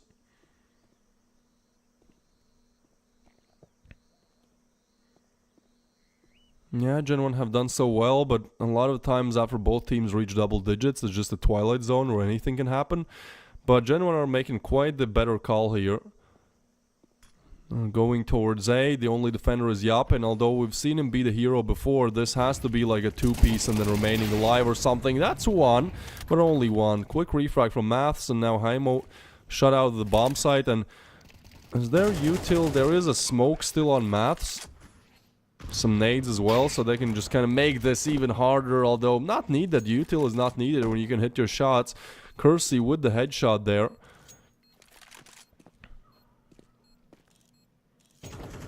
So OP and Arvid, the only two left alive. And their only call here is to save. Like, look at the cash. Even if you add 3.4k to it, you're still not able to buy M4s with Kevlar, not even talking about util.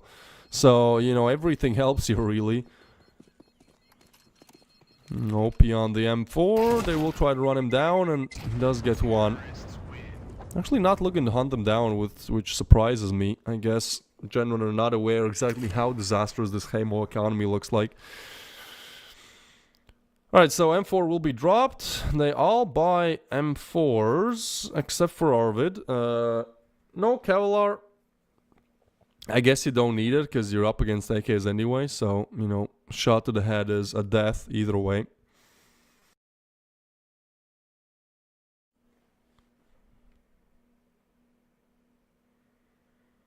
Tac pause, Heimo. It's their map pick.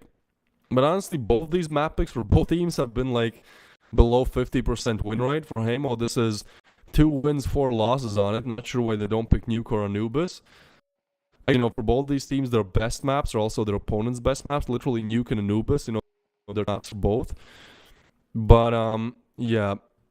It still doesn't exactly look like your map pick where... I don't think Heimo have won a single rifle round here in the second half. It was 8-4, right? Then they won the pistol. Yeah, they had... Good lord. It was 8-4, they won the pistol. 9-4 on the anti-eco. 10-4, and since that, it has been Gen 1 with 8 rounds in a row streak now.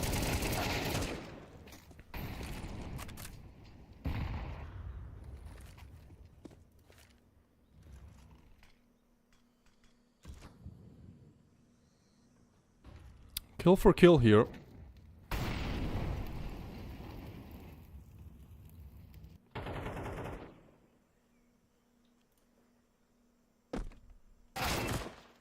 Ooh, Arvid will find the frag though, so finally 1 kill punched bag, but I don't really see how this goes their way. Wellho has to be the hero, gets the first anti-flash, but still remains alive, and that does give time for the rest of the team to arrive.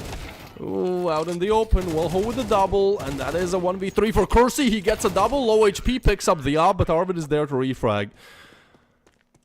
That is a close round. Almost the 1v3 from Kersey to shut things down, but seems like we'll be going 11-12 here.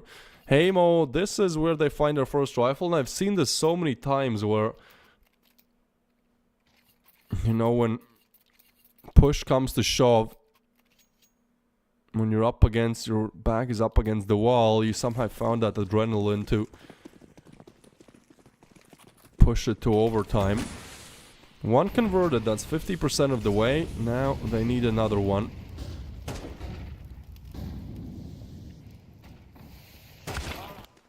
Ooh, well that's an opening pick. Wellho to take drag down.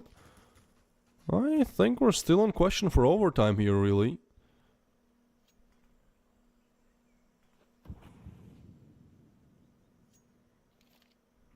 Gen 1 now have to operate at a man disadvantage. Ooh, OP spotted. Looking to go towards B. A lot of util. This will slow things down. Oh, but OP gets another frag. 3v5 now. Maths with the frag though. How does Brooksy... What is happening? How? How do they do it? No way. Man, this was a 3v5. Now a 1v2. Arriving on the scene and they win it out. I cannot believe that.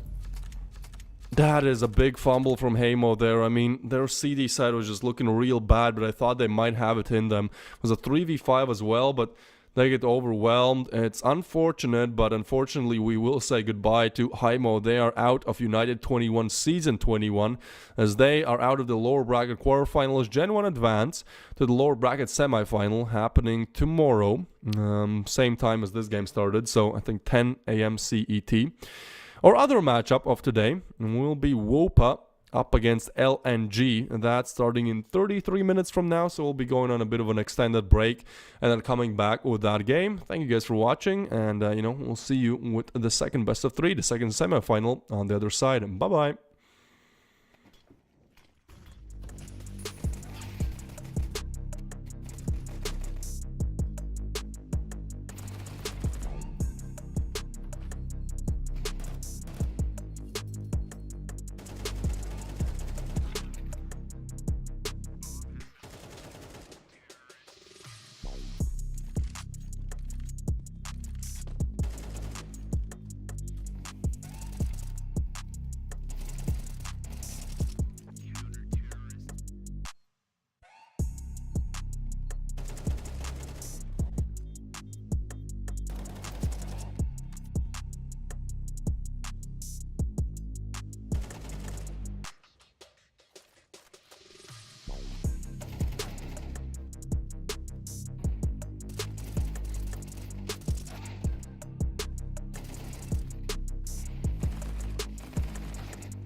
The first lower bracket game of the day doesn't exactly go perhaps how we wanted, you know, it's 2-0, not really that peak in excitement that you only get when you get that map 3, and now it might be a closer matchup here. It's going to be WOPA up against LNG.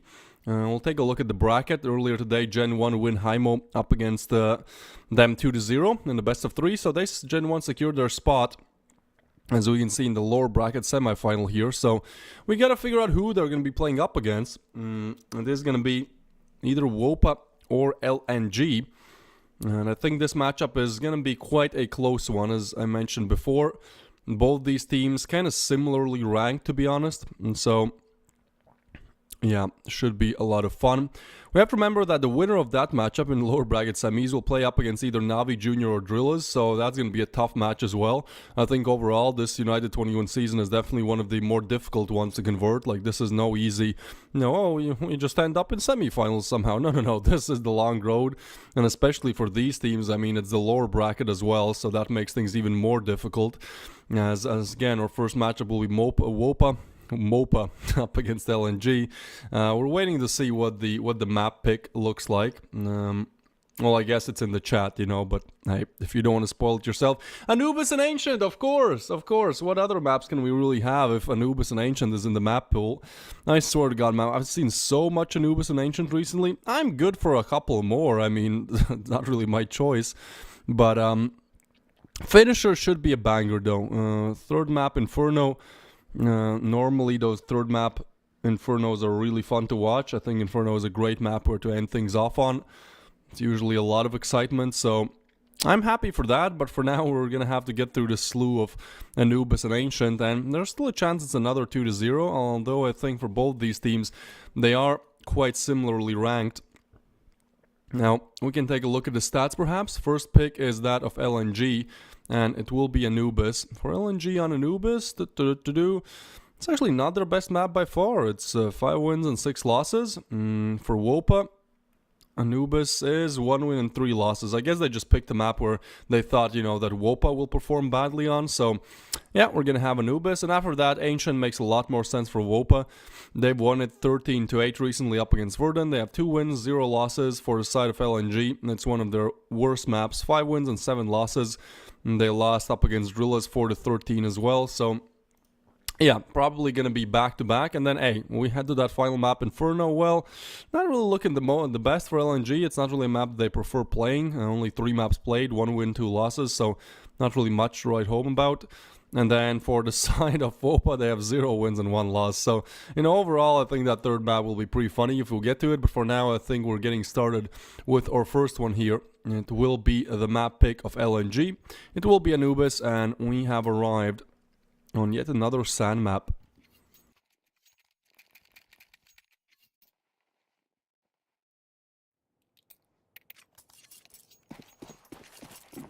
This is for who plays up against Gen 1 tomorrow. So, first small step towards it would be converting this pistol. What's the sitch looking like? That's the question. Seems like the call is to go B, but kind of slow here. Ultimately, the more they wait here, WOPA, the more rotations will arrive towards B. Util is now reining in, and so one unique will have to do quite a lot there. Trying to push through it, but Marad just taken out of the equation with a quick Glock headshot. That is a beautiful one connected.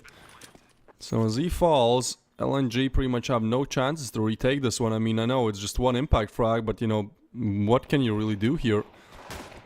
All that, I guess. Krivd and Malkus somehow found 2. This aggression towards connector does not work out at all. Cleo with another, and I'm getting proven wrong. I mean, fair enough. Didn't expect a 4v5 to turn into a 4v1, but it is gonna be that. No fee somehow, but yeah, Malkus still gets a frag. This is already a crazy round to start things off on. I think we might see a crazy game as well. LNG, their map pick, they do convert the first CD side round.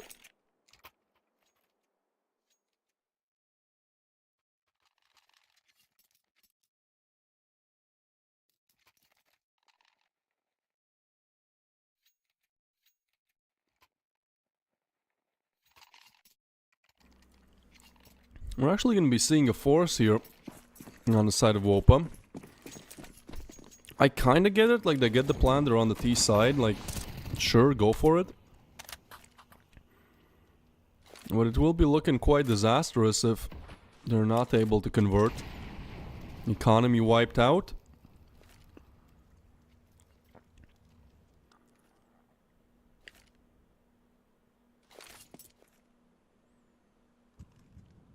I like how LNG are smiling in these pictures. I think it was this tourney or some other one. Either way, they're just looking sad here. They're looking a lot more positive.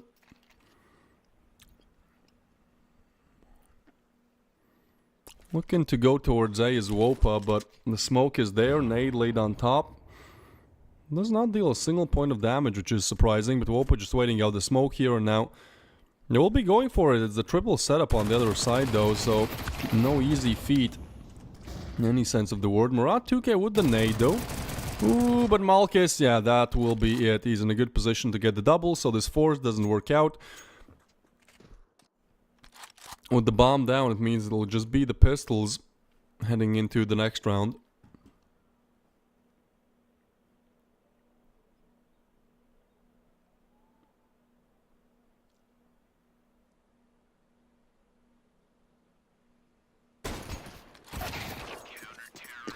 Murat 2K to finish things off. 2 on the board for LNG. Looking for that third.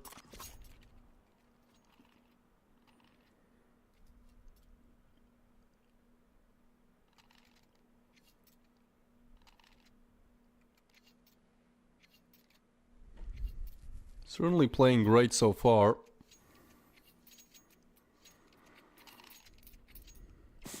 But now, this one should be a freebie. You know that like buy 2 get 1 for free deal? It's one of those.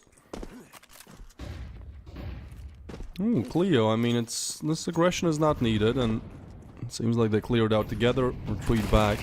Bit of a weird timing here, Krivda will still find the frag, still get aggressive. LNG, they just want a W. Oh my goodness, okay. Well, do that, you know, sure. If you can hit insta long range dings with the MP9, go for it.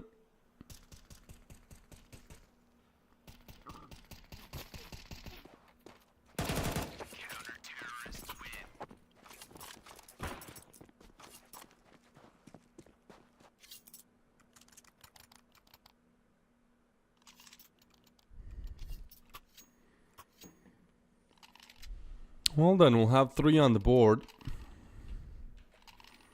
And now, as I said, the real test comes in.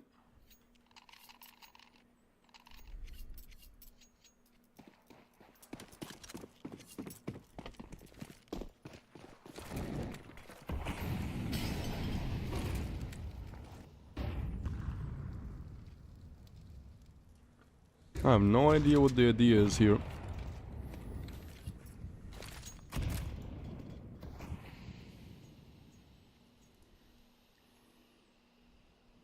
Smoke down. I mean, WOPA doesn't exactly have an idea either. They're kind of gearing to set up towards B here, but nothing is really concrete right now. Oh, okay. Well, that's too much aggression from Malkis. He finds 3 on the other side. I guess WOPA may be playing a reactive type of gameplay here, like just looking for openers. Now they get it towards mid. Now they can, you know, move in towards it.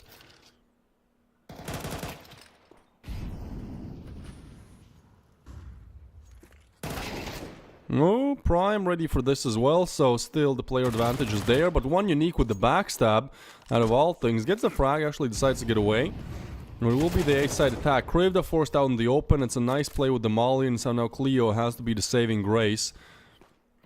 As 3 of these players are on site, he gets himself in the smoke. I don't know what the idea is, I guess just wait for rotations. They will be overlooking this, oh my god, but also one unique doesn't know about this, so Cleo in a great position will find one. Should know about the second, but Slime will just take him down. WOPA convert the first rifle round. That's a good pickup.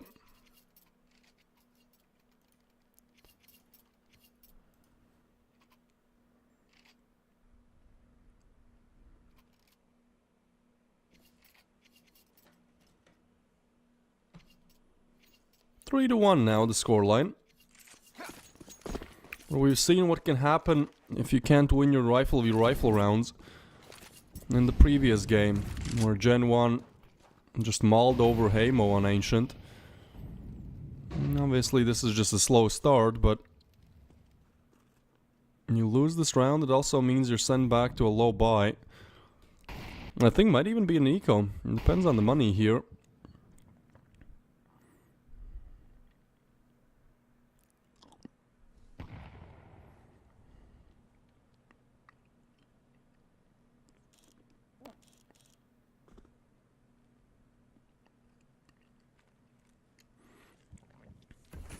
A very slow round. Nothing happening just yet.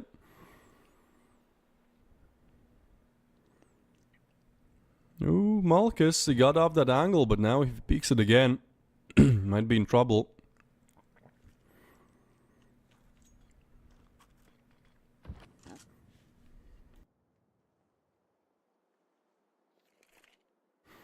Very reactive game style here from WOPA, but finally they do decide to peek in, and with no util, that's going to be an easy shutdown. I like that double setup as well. That's just a difficult one to deal with. The double stack, if you will. And so, too reactive in my opinion. It worked out in the last round, but in this one, LNG just hold angles. They don't give any easy pickings, and so when you have to peek the angle, you get punished for it. 15 on the clock. I mean, this round is just drawn out. And it will be converted by LNG. Very bad economy on the side of WOPA, even though they win the previous, so they're just looking to save, really. Hold on to this weaponry. And yeah, as Kalois, hope that's how you pronounce your name, man. As this guy in the chat says, not a bad CT score. I agree with that.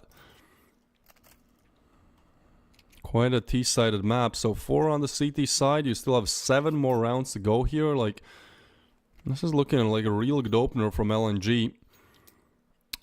Yeah, their T-side is the better one with 55% win rate on Anubis. So definitely some worries here for WOPA. For them, and their T's and CDs are kind of equal, but their T-side's still a little bit better. So yeah, even the stats back it up. Everything really going in the favor of LNG here, and they win this round. And they put WOPA back on just pistols. That would be 6. That would be, I wouldn't want to say game over, but certainly a really difficult game to convert for WOPA. Not a disadvantage, a huge disadvantage on your stronger side, so this has to be the round. But again, we see this very passive, very reactive approach from WOPA. They're hoping, they're praying that LNG over-aggress, that they can punish some peaks and then, you know, work off of that. But for now, they're not budging, just holding angles. Ooh, Molly is going to be nasty as well. That at least confirms the presence. Smoke laid down, they swing together, get one, Leaks taken down as well, and even though finally that aggression comes through from LNG, WOPA are not able to punish it. Really seems like LNG are 3 steps ahead really in this matchup. Prime will find Krivda though, so too much aggression. And actually they might know about A being rather open because of this play. But are they aware of this? No, they're not. Murat 2K will get the 1. Look for the 2K. Huh? Well, we'll put that on hold, I guess. Slime. Taken out by the mortar from the sky. That is 5 on the board for LNG. That is WOPA's economy just, I wanted to say swiped away, but you know, with that 2.9k loss bonus, they might actually still be able to go for like Mac 10s and Kevlar or Tech 9s. What are we doing? Yeah, okay. So we buy Tech 9s. Yeah, full loss bonus. Alright, well, the pistols, still just the pistols then for WOPA. A really strong start from LNG here.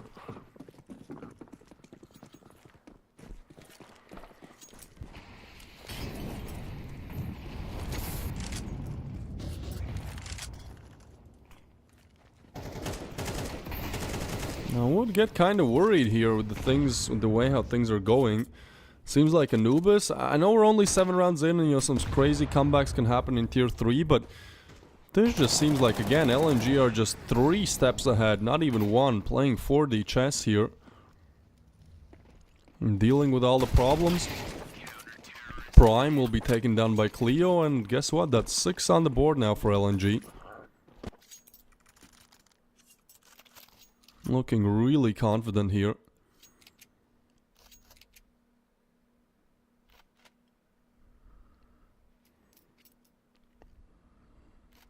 Six to 1 the score line. Now WOPA on rifles again, but this has to be it. At this point it's not even a question about, you know, winning it. I think at this point it's just a question of respect, really, of pride, you know. You gotta win this round, maybe then enter conversation of a possibility. I think this still slow game style will be favored here by WOPA, and actually LNG, they at least, you know, want to get a tad bit aggressive, but I think they really don't have to. Like, they've been perfectly fine just holding angles, winning out against WOPA, out-aiming them when they push in. So if it ain't broke, why try to fix it? Was my train of thought.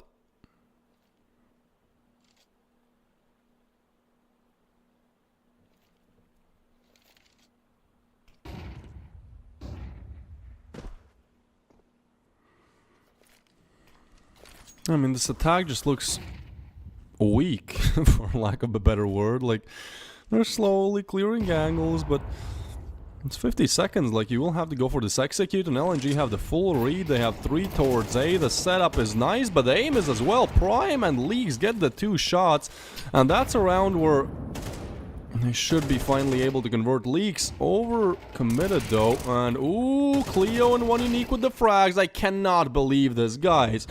This is a 3v5, but 4 quick frags are found in succession, make that 5.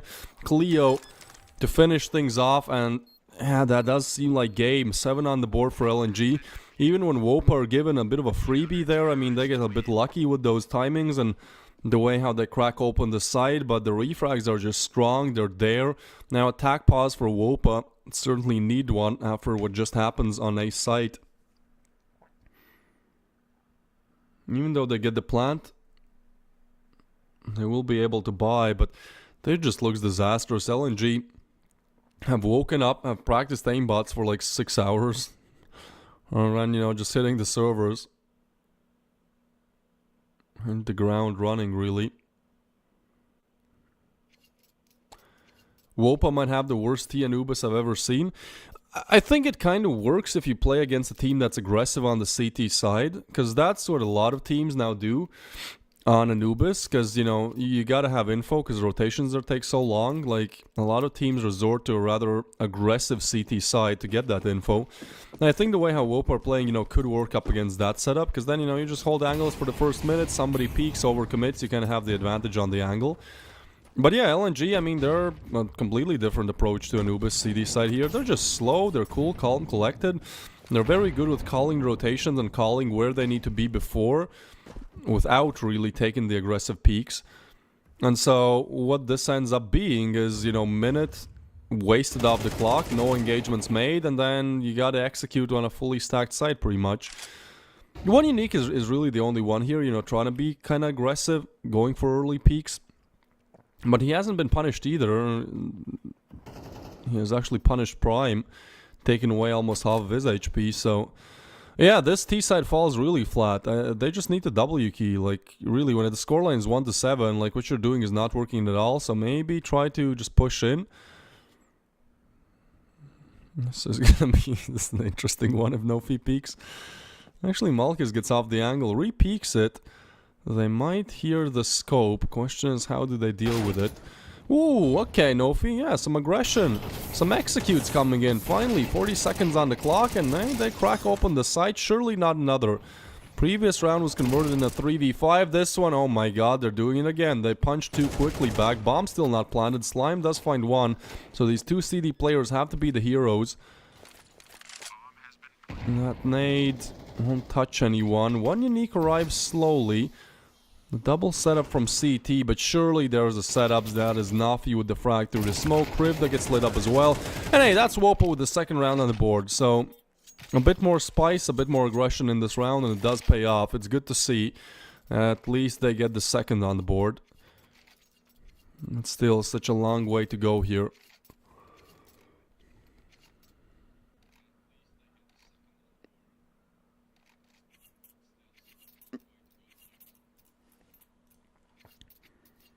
Well, 5 to 7 would really be, you know, what you're looking for here.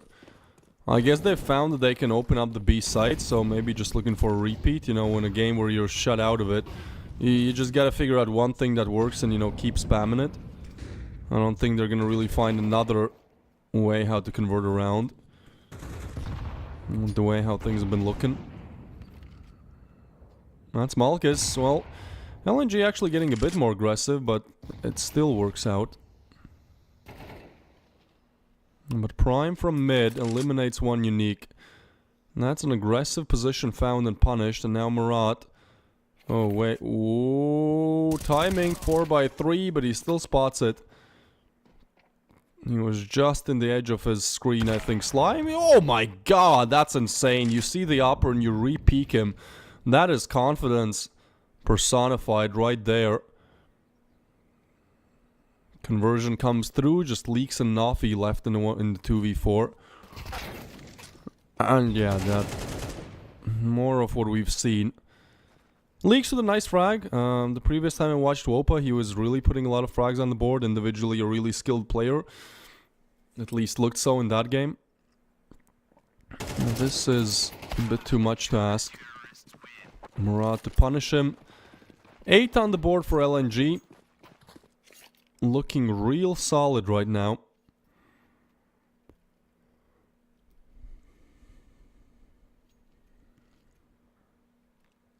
That Molotov throw attempt is Iron League stuff. Yeah, I mean, they're not really in the best mindset, I think. Like, WOPA is not exactly a bad team, but I feel like they're really in kind of a, oh, this is already over type of mindset, and I can agree with that statement. So, you know, you tend to make a lot of mistakes and you're not that motivated to convert anymore. Yeah, not great. Oh, I like this though. They go for aggression, but will be punished. The pistols take a bit longer to be eliminated than should. Prime still gets the frag, but the 2v3 rifles can be picked up either. With the molly down, actually, they will have a chance to pick up one of them.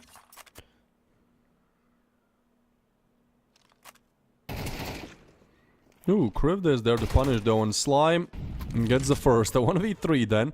The AK is there. Krivda is actually low, so eliminated as well. Malkus left in the 1v1 then. I like the play though. You're just holding off the rotation if the player does decide to go A. But there's nothing. Will arrive. Has the up, so Slime actually going the right direction. Malkus there punished, and WOPA, their third is found from a 1v3. Okay. I'm still not believing in this at all, but hey, at least you do a good job to, you know, put 3 on the board. This should ultimately still be all over once LNG reach the T side, as it is their better side.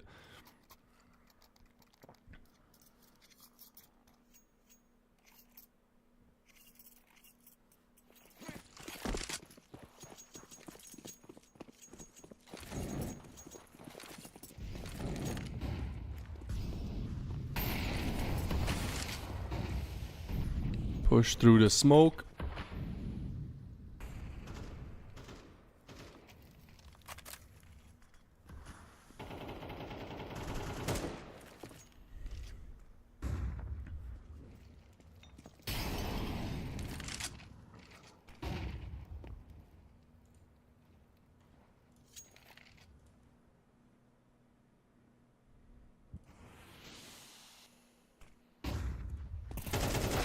Big flash, they're trying to flash Vistra in, but I don't see a world where that works out.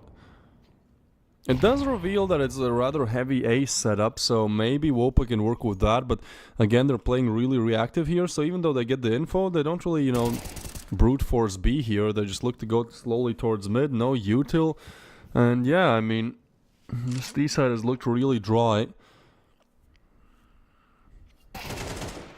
When one of the 3 rounds you convert has been a 1v3 clutch, you know there's a problem. They're just not really playing as a team on this T side right now. They're hoping that maybe somebody shows up individually, and even though, you know, there's that nice 1v3 coming in from Slime. No, 2v4 for him to convert then. Ooh, Slime! Somebody has woken up. I mean, he's gonna keep doing that, but yeah, just too aggressive there. Molly down, leaks. Another 1v3 then. Back-to-back 1v3s is what's needed here for WOPA to even make it look a little bit competitive heading into the second half. Otherwise, this will be a 9-3.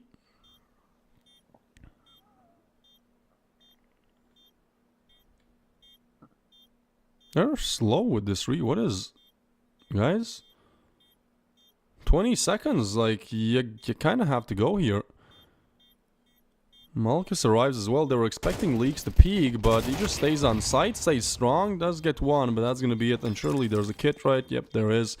So the defuse comes through. I don't know, that was a bit of a weird play from LNG there. They were really confident that he will swing, so by the time that they understand that he won't, it's getting rather dicey, rather spicy on the scoreboard. On the clock, rather. But they still find a way how to convert.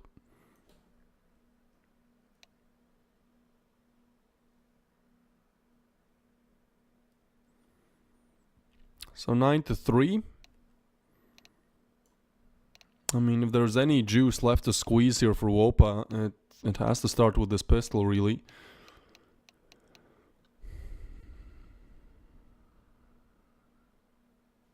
What's happening here? We just waiting. There you go.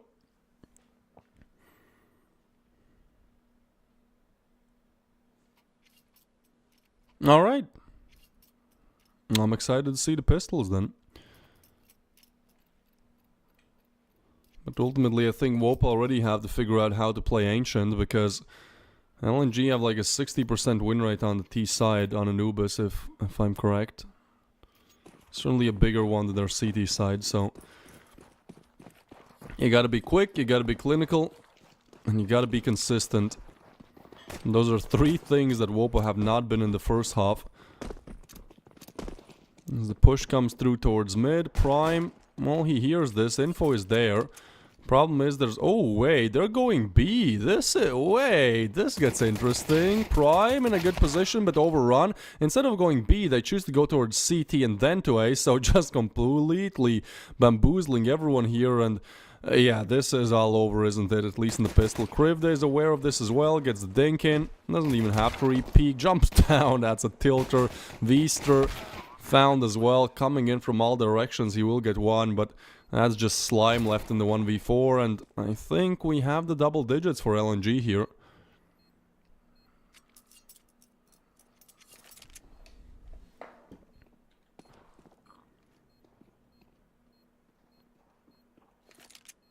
Slime. Okay. Okay, Slime, I mean, this guy has been showing up. Unfortunately, there's no kit, so the most he can really do here is just look for some exit frags. None found. We'll retreat back, look for them towards water.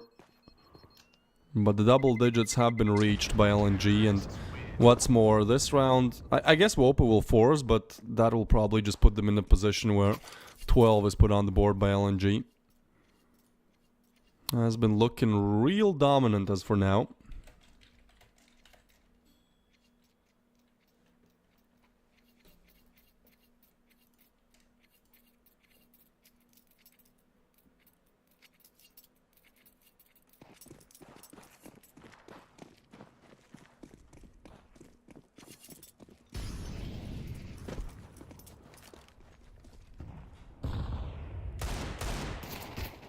I don't really see a way how this works out. Oh my god, Slime, I guess if he can just keep doing damage, he'll get one and look for more, but it will be taken down. And now this connector aggression, yeah, nothing really on the board. WOPA did save in this, so it will be the buy to deny the map point rather than to give it. This just still looks like, look at that stuff, right? It's just masterclass from LNG on Anubis. They've Certainly feeling really confident, and that kind of scares me. You know, what will happen is we'll move on to Ancient, because sure, you can lose your opponent's map pick. That's oftentimes going to be the case, but when you lose possibly 13-3 here, when you lose in a situation where most of your rounds have been lost due to just 1v1 aim duels not working out, like, yeah, Ancient might be your map pick, but still, you need to out-aim them. Just in the aim department, LNG have been better. Like, look, the double swing, and it's Mac 10s to punish it, really. Ooh, Malchus there on refrag as well. LNG really gelling as a team here. Making sure that even if somebody goes down, you know, the brother-in-arms returns the favor immediately.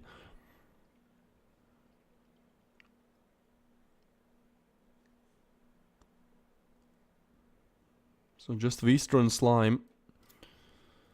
Look, if there's somebody who can do it, it's for sure Slime. The guy has been surprising me, certainly, you know, showing up individually on this map, trying to do his best, but now another 1v3 for him to be converted then. If he wins this 1v3, then half the rounds that WOPA have gotten in this game have been off of Slime's 1v3s. And no, this time not even given a chance. Shadow spotted, then the head. As the bullet punctures his skull. LNG punching the 12th on the board. And after that buy, WOPA will have, what, MP9s here? FAMASas with... Okay, I guess you don't need Kevlar, yeah. And you don't need helmet, rather. That makes sense.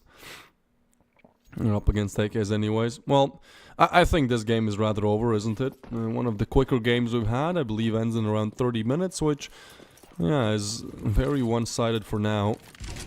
Well, let's hope that Ancient is different, otherwise WOPA going out of the lower bracket quarterfinals in a rather unspectacular fashion.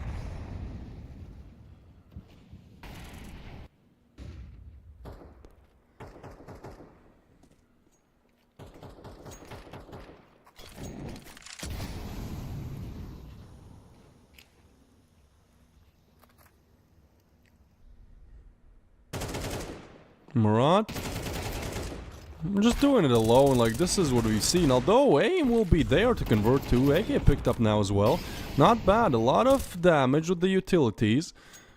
But hey, at least they have a player advantage. Like, this is something we haven't seen for such a long time for WOPA here. So, you know, they're winning in that department. Problem is, nobody's on B site. They're kind of scrambling for answers now, although Prime will find one. The B side will still fall. So LNG have to secure a 2v4 retake denial. Oh, it will be Malchus. Oh, wait, this. Oh my goodness. Malchus left in a 1v2. That is just confidence, overconfidence, I'd really say. Well, he spots one, but is he aware about the long player? Ooh, he might be, actually. Swings, gets Prime, and now he knows where the CD player was. Vistra is holding it. It's a nice connection. And he does get the wallbang headshot. WOPA, I mean, I guess it's about the small wins, really. Yeah, Vistra there. Getting a 3-piece, getting the 4th on the board for WOPA, but somehow Murat is already on 10k. You know, with how little we played the second half, that should not be the case, but I mean, okay, let's go WOPA. I'd say it's like a 99.9% chance that LNG win this one. No, there's no overtime, rather. And I guess for WOPA, it's just a matter of pride, you know. Even if it's 100% lost, losing 13-8, I think is just better mentality-wise than losing, like, let's say 13-3 here. So they're probably just looking to put some more rounds on the board, you know, be in a position where at least they feel more confident heading into Ancient or second map.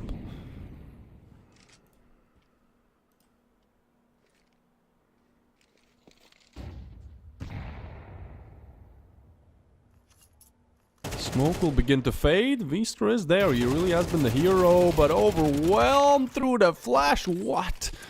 Prime is gonna get the frag. Wouldn't exactly say that was skill. Just, you know, spray and pray with a white screen, and he comes out victorious. So again, a player advantage. Murat 2k will find one. Knows about the second as well. Slime oh so low, but still gets the frag, and it is an impactful one.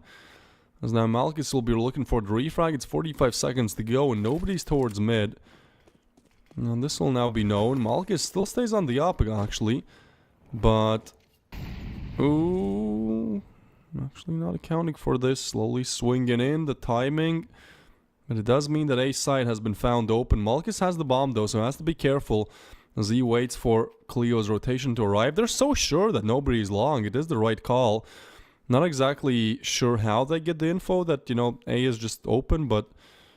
No, either overconfidence on some kind of information here. As the bomb will be going down on Malchus. And they know about Heaven for sure. 2v3 to be denied now. And the retake, and they want to swing together. It's a big call. Malchus hits a shot. Slime low HP, and Cleo will be there to punish. So 4 might be put on the board, but Leaks has to do it all. There's 2 towards Heaven, and no chance given. LNG with a very confident showing here. On the map of Anubis, it's a 13-4. It's no question, you know, who wins out Anubis. So next up will be Ancient. It will be a chance for WOPA to perhaps fight, I think, you know, have a better chance at converting. It will be their map pick. And there's a possibility we head to Inferno. Although for now, it seems like LNG are not even better on Anubis. They're just winning out their gunfights, which... you know, is a big problem, because if you win out gunfights, it doesn't matter which map you play. We'll be moving on to Ancient. Hopefully WOPA play better on it. If not, then it will be LNG to play up against Gen 1 in the lower bracket semifinal tomorrow. But for now, just a bit of a break, and we'll be back with, as you can see, 11 minutes. And that is that. Bye-bye.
WOPA, a lot of problems on Anubis.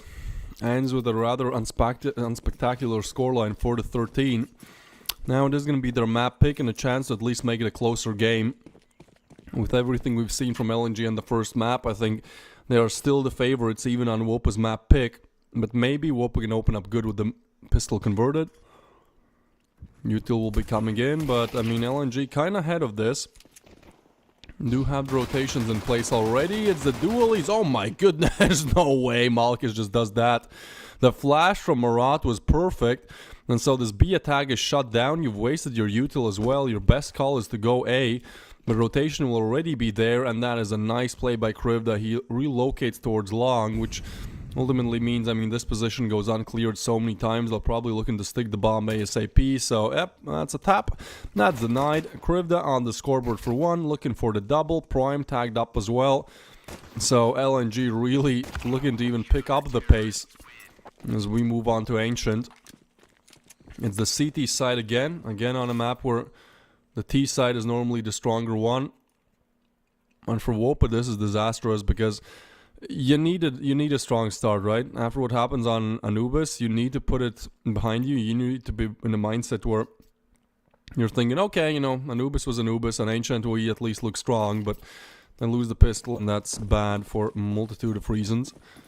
Now, I'm looking at HLTV here, and LNG, they also have only a 42% win rate on the CT, so every single round they put on the board just becomes even a bigger advantage as we'll switch sides. These pistols are good for 2, but ultimately shut down as well.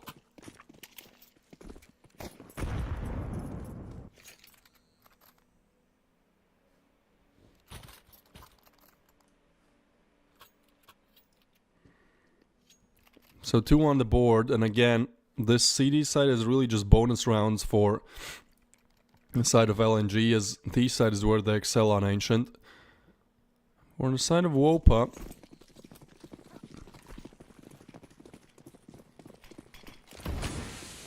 no, I'm better on the T side as well, so yeah, like this has to be some conversions made. Push comes through, 1 unique and Krivda with the elims, and this is no more just those pesky pistols. No, this is a full buy that just gets wrecked in a matter of 20 seconds. No fee, looking for the refrag, finds 1, spray control not exactly there for the second, and oh my god, 1 unique gets a double out of that. Slime, this guy was really doing a lot of work on Anubis. Clutch to 1v3 as well, now on to do a 1v4. 1 up his own performance.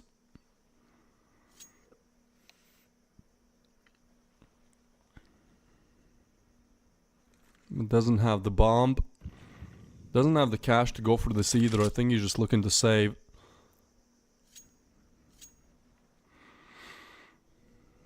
LNG will have built up quite the economy already, and next round is just up against pistols, so from bad to worse really.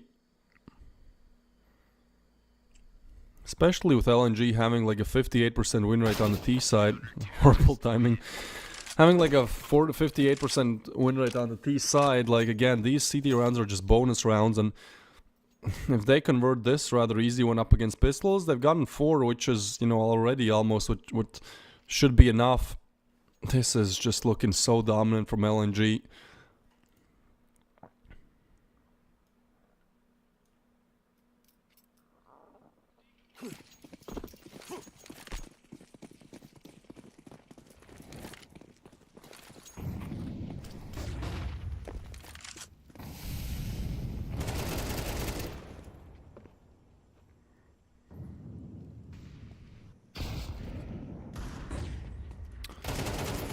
Well, 1 pistol already eliminated, looking for more. Prime does cause a lot of trouble, but yeah, 3 back on the scoreboard, on a kill feed rather. And again, Slime, I'm starting to think this guy baits. I'm kidding, I know, you know, it's not intentional, but he's alive last so many times. It was good for the 1v3 clutch on Anubis, but still, push to the team, Slime, come on. He might be the lurker, I'm not sure. He's gonna pull out the AVP of all things. Alright. Alright, no AVPs on the side of LG, no big greens just yet, but With the way how things have been going, I kind of foresee a future where they win this round, pick up the AVP, and then play with it. It would be Malkus picking it up. Young device, as I like to call him, plays with the op as well.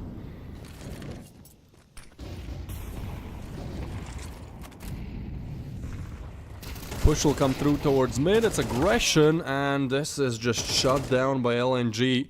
Leaks with nice refrag. Still a 3v3, and actually there was a lot of information that, you know, so many players are towards mid, but now this play is interesting. Ooh, Slime 1 for 1. But now, look, huh? Oh my god, oh my goodness, Cleo. No way. No, don't go, don't, okay. Yeah, be a gentleman there. You're winning really well, like you don't need to add that extra salt. Leaks is... Did he catch a headshot there? How is he... There was an AK on the other side. I'm not sure how he's not dead, but... whatever. We'll have a 1v1 then. Leaks hoping and praying that a push comes through. One unique not really budging, if anything. And he's just, you know, staying towards mid. He knows that the bomb is down, and all he really needs to do is account for these couple angles. Just playing the smart game here, long range, swing, yeah, even wastes a headshot, you'd say, as could have been good with a shot towards his big toe. Will be 5 on the board for LNG, and this is just dominance, man. This is now 18 rounds for LNG and 4 for WOPA. That's crazy. 2 for 9. You win 2 rounds, your opponents win 9 on both these maps. And what's more, WOPA are just once again set back to a lower buy. Sometimes that's what you need. Sometimes when the rifle defaults are not working, the pistols kind of switch up the pace, you go for faster plays, and maybe you find something of it. Krivda, however, will get this early information, so even if they wanted to go for the A rush, it would not be coming through. There's a hero AK on Leaks who's looking to get a play. Somebody off from boost.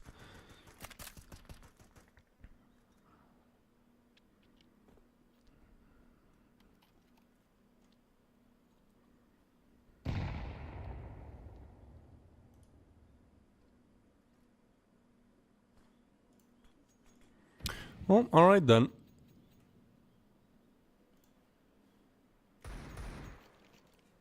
It is interesting to see how this one unfolds.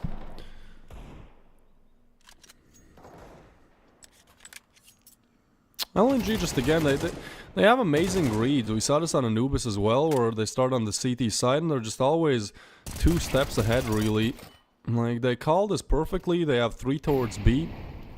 I don't know how they play so well on map control and how they have all this information, but they're really just ahead in every single department here. So, it goes from bad to worse, really. Push comes in, Slime, and we'll get taken down. That's 6 clean for LNG. Now again, WOPA on rifles. Good luck, I say.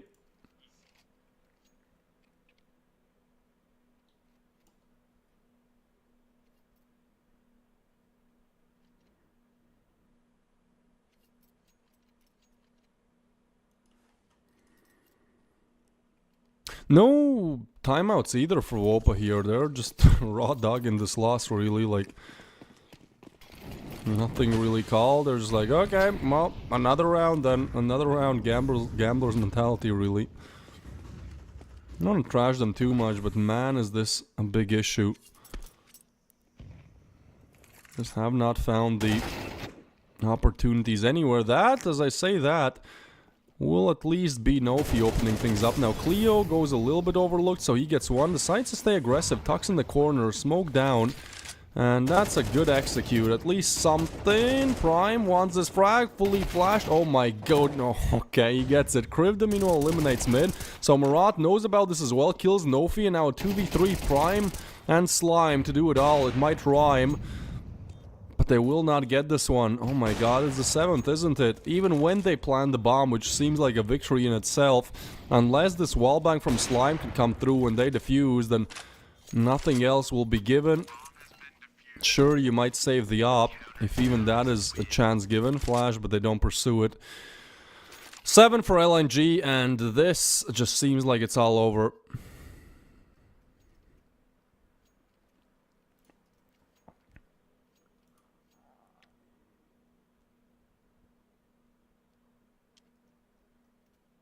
Seven on the board for LNG. This Ancient is looking to crumble even more, slip even more out of the hands of WOPA than Anubis did. At least on Anubis it was like 7-1. At least they had some rounds on the board. Here it's just straight up dominance. Whatever LNG do, it seems to work out.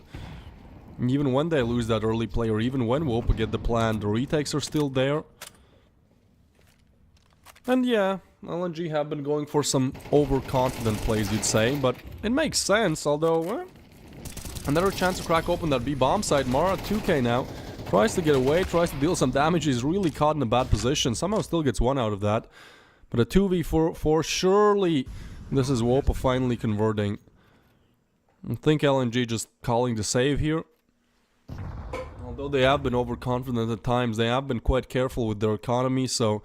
no reason to go for this. I mean, already you have 7 rounds on the CD side. I don't even have to explain, you know, how far ahead they are here. But at least, you know, talking about the pride, WOPA are able to put the first on the board.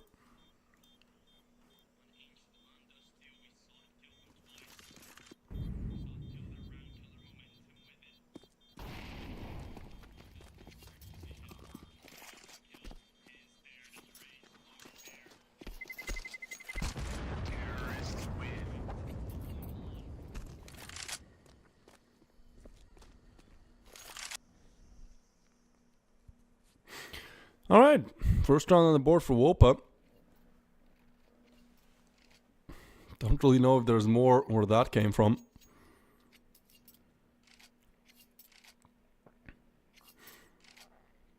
Like, you need 5 rounds here on the T side. With how good LNG's T side on Ancient looks, like as soon as they get that switch, they'll even, you know, increase the pace with which they're converting right now.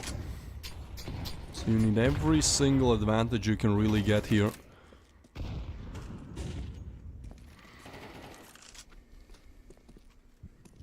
This time a less aggressive mid-control here. And one unique is holding the angle, spotted and gets away. But Malchus with the op will find the first, and this was looking to be an A split, but now with the opera in place, they instead choose to retreat towards B. Murad is aggressive here, and that smoke doesn't fade for now. But Cleo gets aggressive as well. I mean, hey, they find Cleo. That might be the B side open. Sees the shadow. Swings in. 1, 2. Not the third. It's nicely done. Krivd is there to punish with the double. And that's 8 on the board for LNG. I didn't know you can see the shadow close up. I mean, that's a huge advantage for sure. It's a good idea to go for the swing in as well to surprise them. LNG now just 5 away from closing out WOPA in a rather dominant fashion. They not might even reach the 4 that we saw in Anubis. Like, that's how disastrous this is looking right now.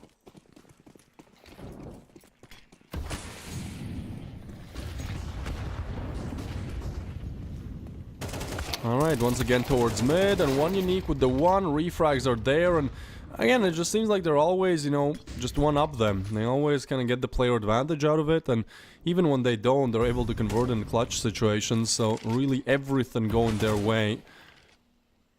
Krivd now arrives with the backstab as well. They're holding it, but somehow Slime just completely overlooks it. I'm not sure what's happening here, but this is just disastrous. Nofi will still get the double. Murat 2k with the refrag. And they know that the bomb was down. Nofi picks it up.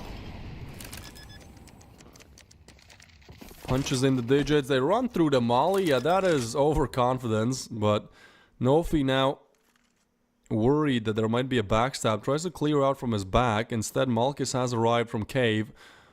Ooh, wait. This is a weird timing. He'll tuck in the corner here, which is a crazy play. Malchus is cleared, actually. And Nofi, I mean, he wins out at 1v2 where one of the players just burns in the molly because, you know, they're feeling so confident, feeling so good right now. Alright, well, that'll be the second on the board for WOPA.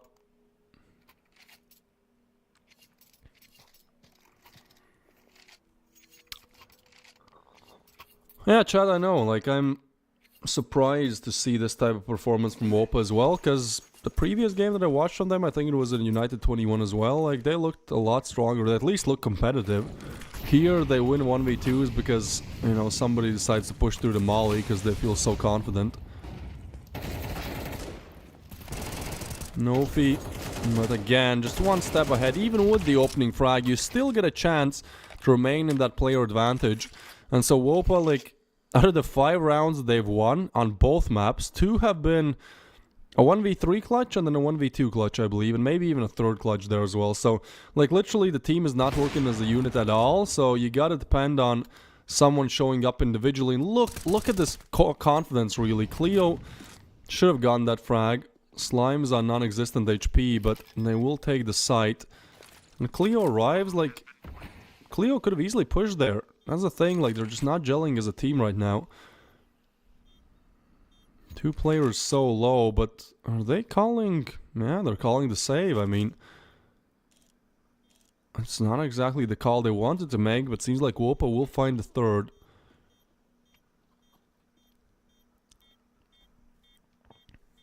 Three on the board now. Still, you know, LNG are so far ahead in this game.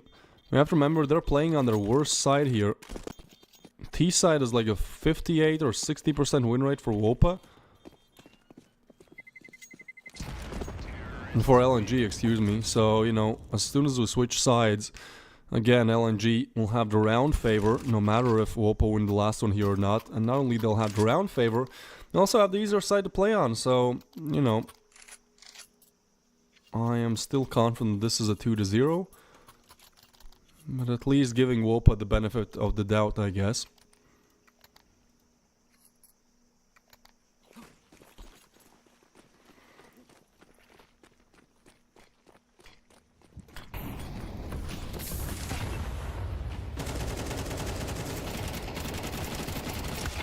Well, that's a big frag. Leaks gets the opener, and this is LNG now on their last cash. I mean, it is the last round, but they would still like to win it out. You know, they don't look to give away the pistol. They don't want this to be a closer game. Oh my god, look at this aggression. It does get punished now. Now WOPA are starting to expect this.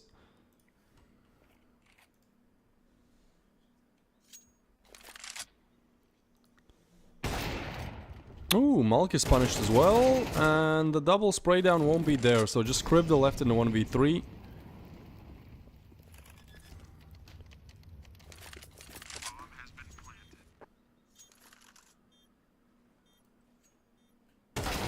Swinging comes in, Kribda good for 1, we'll go for this, last round in the half, but the double setup is there.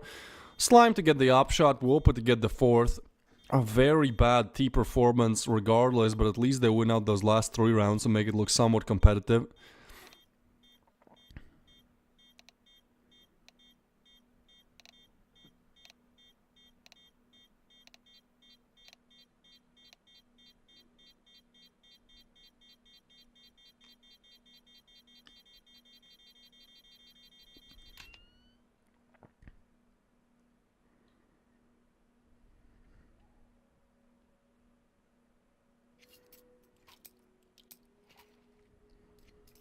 And now, the pistol. Good luck, WOPA. Yeah, it's your map pick, but LNG have won 8 on the CT side. And their T side is even better than their CT, at least statistically.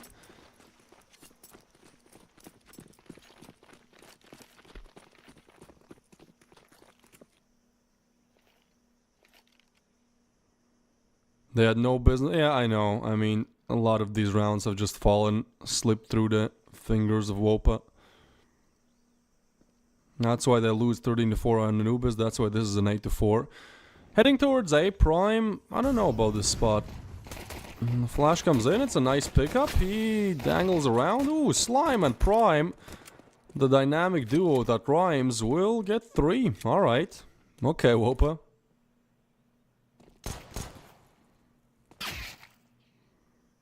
Another headshot, and hey, WOPA make it closer.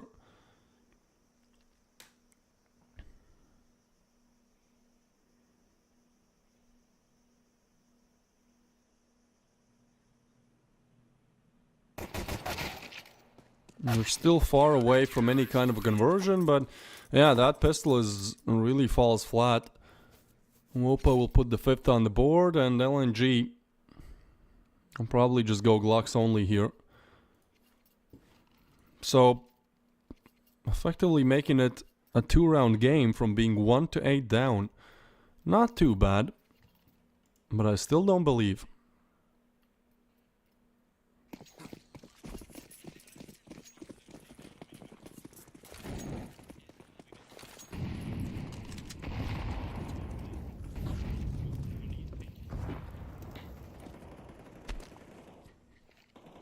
So, no way, they find the plant. Oh my god, why? Why would you not put like at least one guy on A, you know, who could account for this? Sure, you'll get the retake, right? Right? You should. But I mean, you're just giving away cash at this point. The Glocks, still good for another. I think LNG are really happy with this round, like... They got the plant, they eliminated 2 rifles. Not bad. 6 on the board for WOPA, however. And now the buy will be coming through.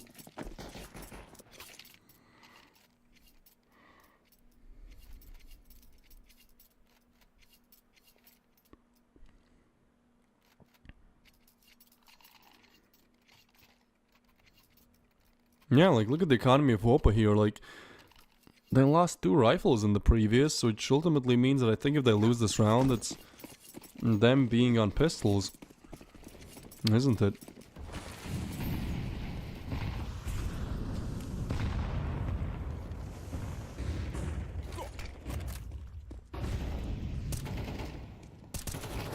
We're gonna take mid control here. Meester overstays his welcome. Prime gets tagged up a little bit. Ooh, I mean, it's a nice bit of damage exchanged. It's a big nade, but still. 5v5. Leaks flashed in. Good for 1. What is... huh? How does he get a double out of that? I mean, this is a full buy for LNG as well, so actually they are sent back to just pistols as well after this round. Economy in shambles for both sides.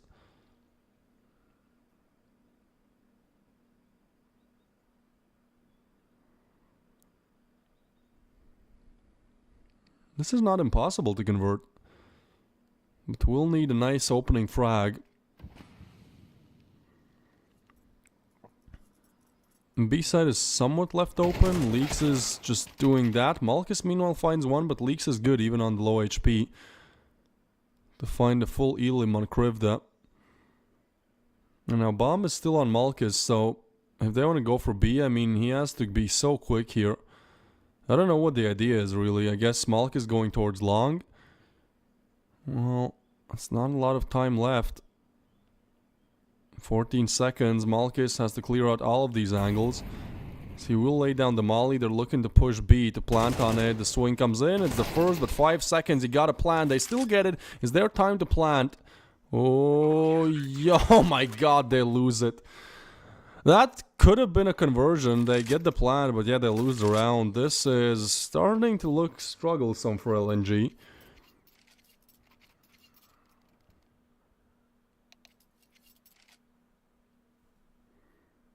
Attack pause, I think a well-needed one. Like, guys, you're up 8-1. You're looking to demolish WOPA even more than you did on Anubis. Instead, it's now a 1-round game, and even though still they should have the advantage as they're on the T side, it's a better side for LNG, and CT is the worst side for WOPA. Plus, you have that round advantage. Like, this round is going to be 2 hero AKs to convert it. And after that, all equal, who knows what happens.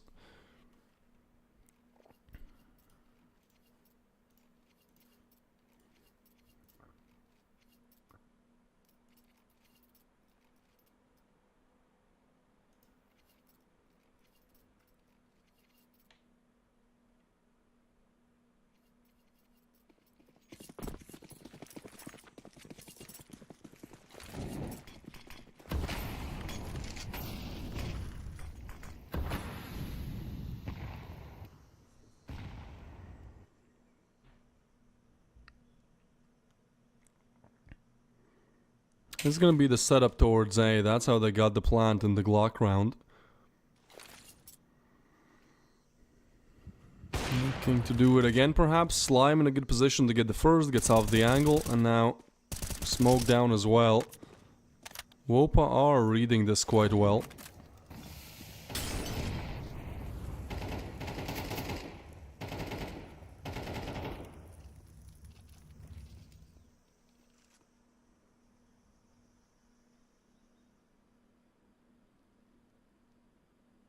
It's a very slow round. If anything, WOPA are just shutting LNG out of all the bomb sites, and so they kinda, with their tail tucked between their legs, they return back to B. A has not been a success at all.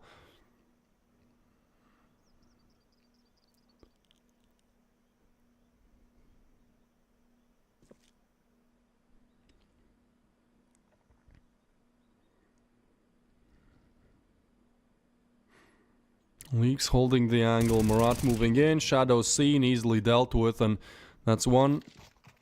Pistol gone, a 3v5 now. Molly will get him off the angle, but I mean, smoke down, 15 seconds again, time is just not on your side. So I think the choice is just to save it. Surely not. There's no time. What are we talking about here? Nah, just the rifle save, okay, alright. Literally 7 rounds in a row for WOPA here, from 8-1 to 8-8, and I think now LNG are starting to really doubt themselves. Like, these rounds are not look confident either on the T side, you know, they're just either shut out before they even get the plant, or they run out of time, you know, just a lot of problems really.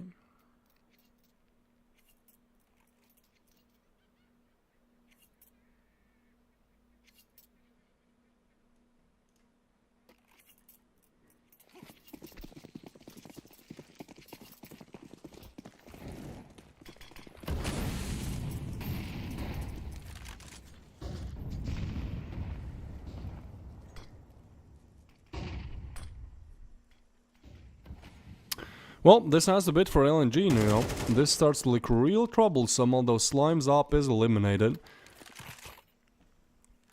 So that's a pretty good pickup. Malchus, oh my goodness, he eliminates Prime with a wallbang headshot, and yeah, maybe LNG, you know, just having trouble getting started on the T side, but well, this is a 3v5 then. Okay, Weaster with one. Vaster, rather. Somebody told me I should pronounce it as Vaster.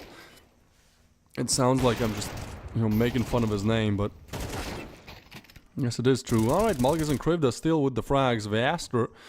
No, I can't say it like that, bro. On for the 1v3. WOPA have had quite some clutches in this best of 3. Does Vaster expect Murat 2k on the other side? He does, but the headshot is still going to be there. So, LNG after all put the 9th on the board. Buy will still be there for WOPA, but this is their last round then. They lose this round, they're set back to just pistols, no loss bonus either, and that would be LNG on 11. So, gotta win this round. As good as you've done to make it from an 8-1 to an 8-8, this is still a very important round.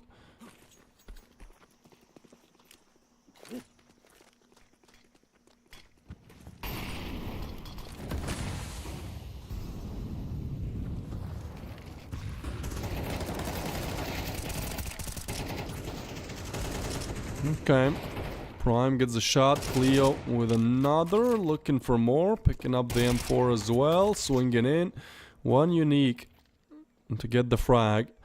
But look at this, check this out, WOPA, it's a last ditch attempt to make it happen. Does League just have like all weapons with the, the weed stickers? Bro has picked up the pipe. 10 on the board for LNG. WOPA, yeah, this is the bigger issue. They're sent back to just USPs here.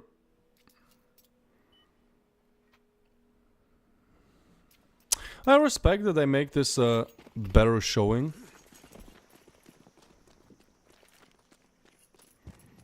Than Anubis was, especially after that 8-1 start. You know, it's a good comeback to put on the map. put on the board. Problem is that still LNG have been looking so dominant all throughout the best of 3, and I think the last thing they want to do here is, you know, let it slip and even risk the chance of being reverse swept.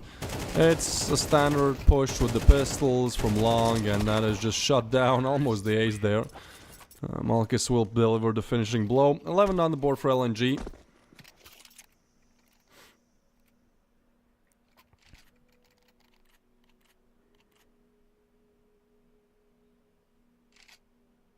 You tied up just to have 2 of the most. Yeah, I mean, I kind of agree. WOPA's last chance really here. They have to do it all.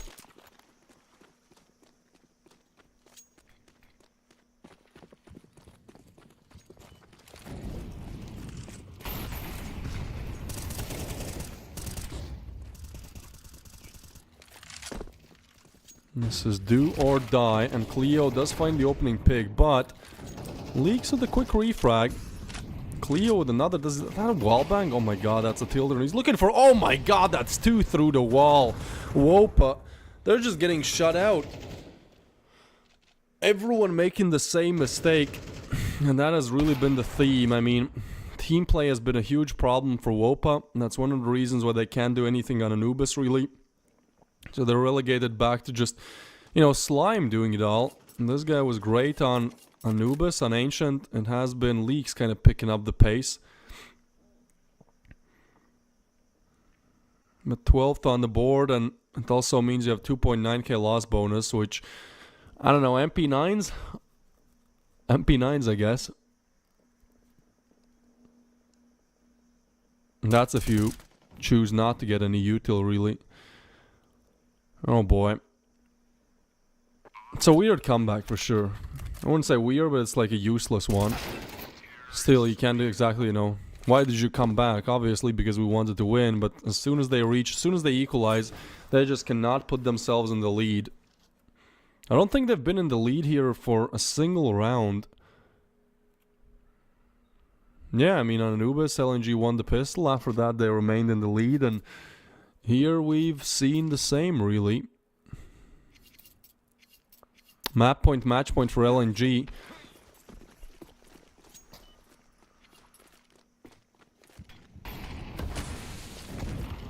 LNG with pretty much double the amount of rounds that WOPA have gotten in both maps.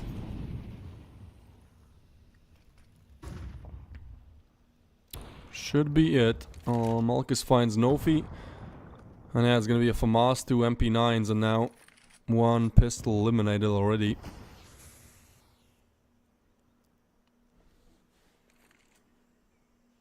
Well, I guess we figure out who plays up against Gen 1 tomorrow. We'll still talk about it as we'll go on a break after this game. Prime, okay. FAMAS at least rips 1 apart.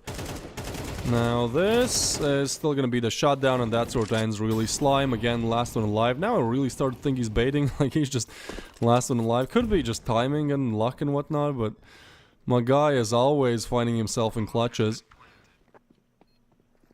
Murat will shut it down. It's LNG to advance out of the quarterfinals on to the semi-final tomorrow, as they just rip WOPA's hearts out on Anubis. And even though Ancient is a closer showing, it's a nice comeback by WOPA. Ultimately not enough, not even by a small margin, you know. They convert, not double digits given in either map. Congratulations, LNG definitely deserve this. They deserve to play up against Gen 1 tomorrow. I'll be casting that game as well, as tomorrow we'll be having this Gen 1 matchup up against LNG.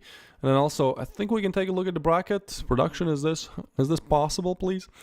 Just to illustrate what I'm saying here, you know, we're going to have this matchup, Gen 1 up against WOPA Esports, and then also we'll be having Navi Jr. up against Drillers, that being the upper bracket final tomorrow. So, hey, there you go. Thank you. So, yeah, we'll have the Navi Jr. match starting at 10 a.m., I believe. Actually, no, it's going to be the Gen 1 LNG matchup starting at 10 a.m. CET, and after that we'll have Navi Jr. up against Drillers. Well, you know, just rolling starts. As soon as the first game ends, the second one will start pretty much. Yeah, that's how tomorrow is shaping up like. Then also we'll have the lower bracket finals in 2 days, and then the finals. Unfortunately, I won't be casting them, but the grand final will be going down on October 27th. So that's kind of what it's looking like right here, you know, really heating up. Just a couple teams left. Looks like fun. Only the best remain. And today, 2-0s. As thank you guys for watching. I'll be saying goodbye, and I'll be seeing you guys tomorrow. Till next time, peace out.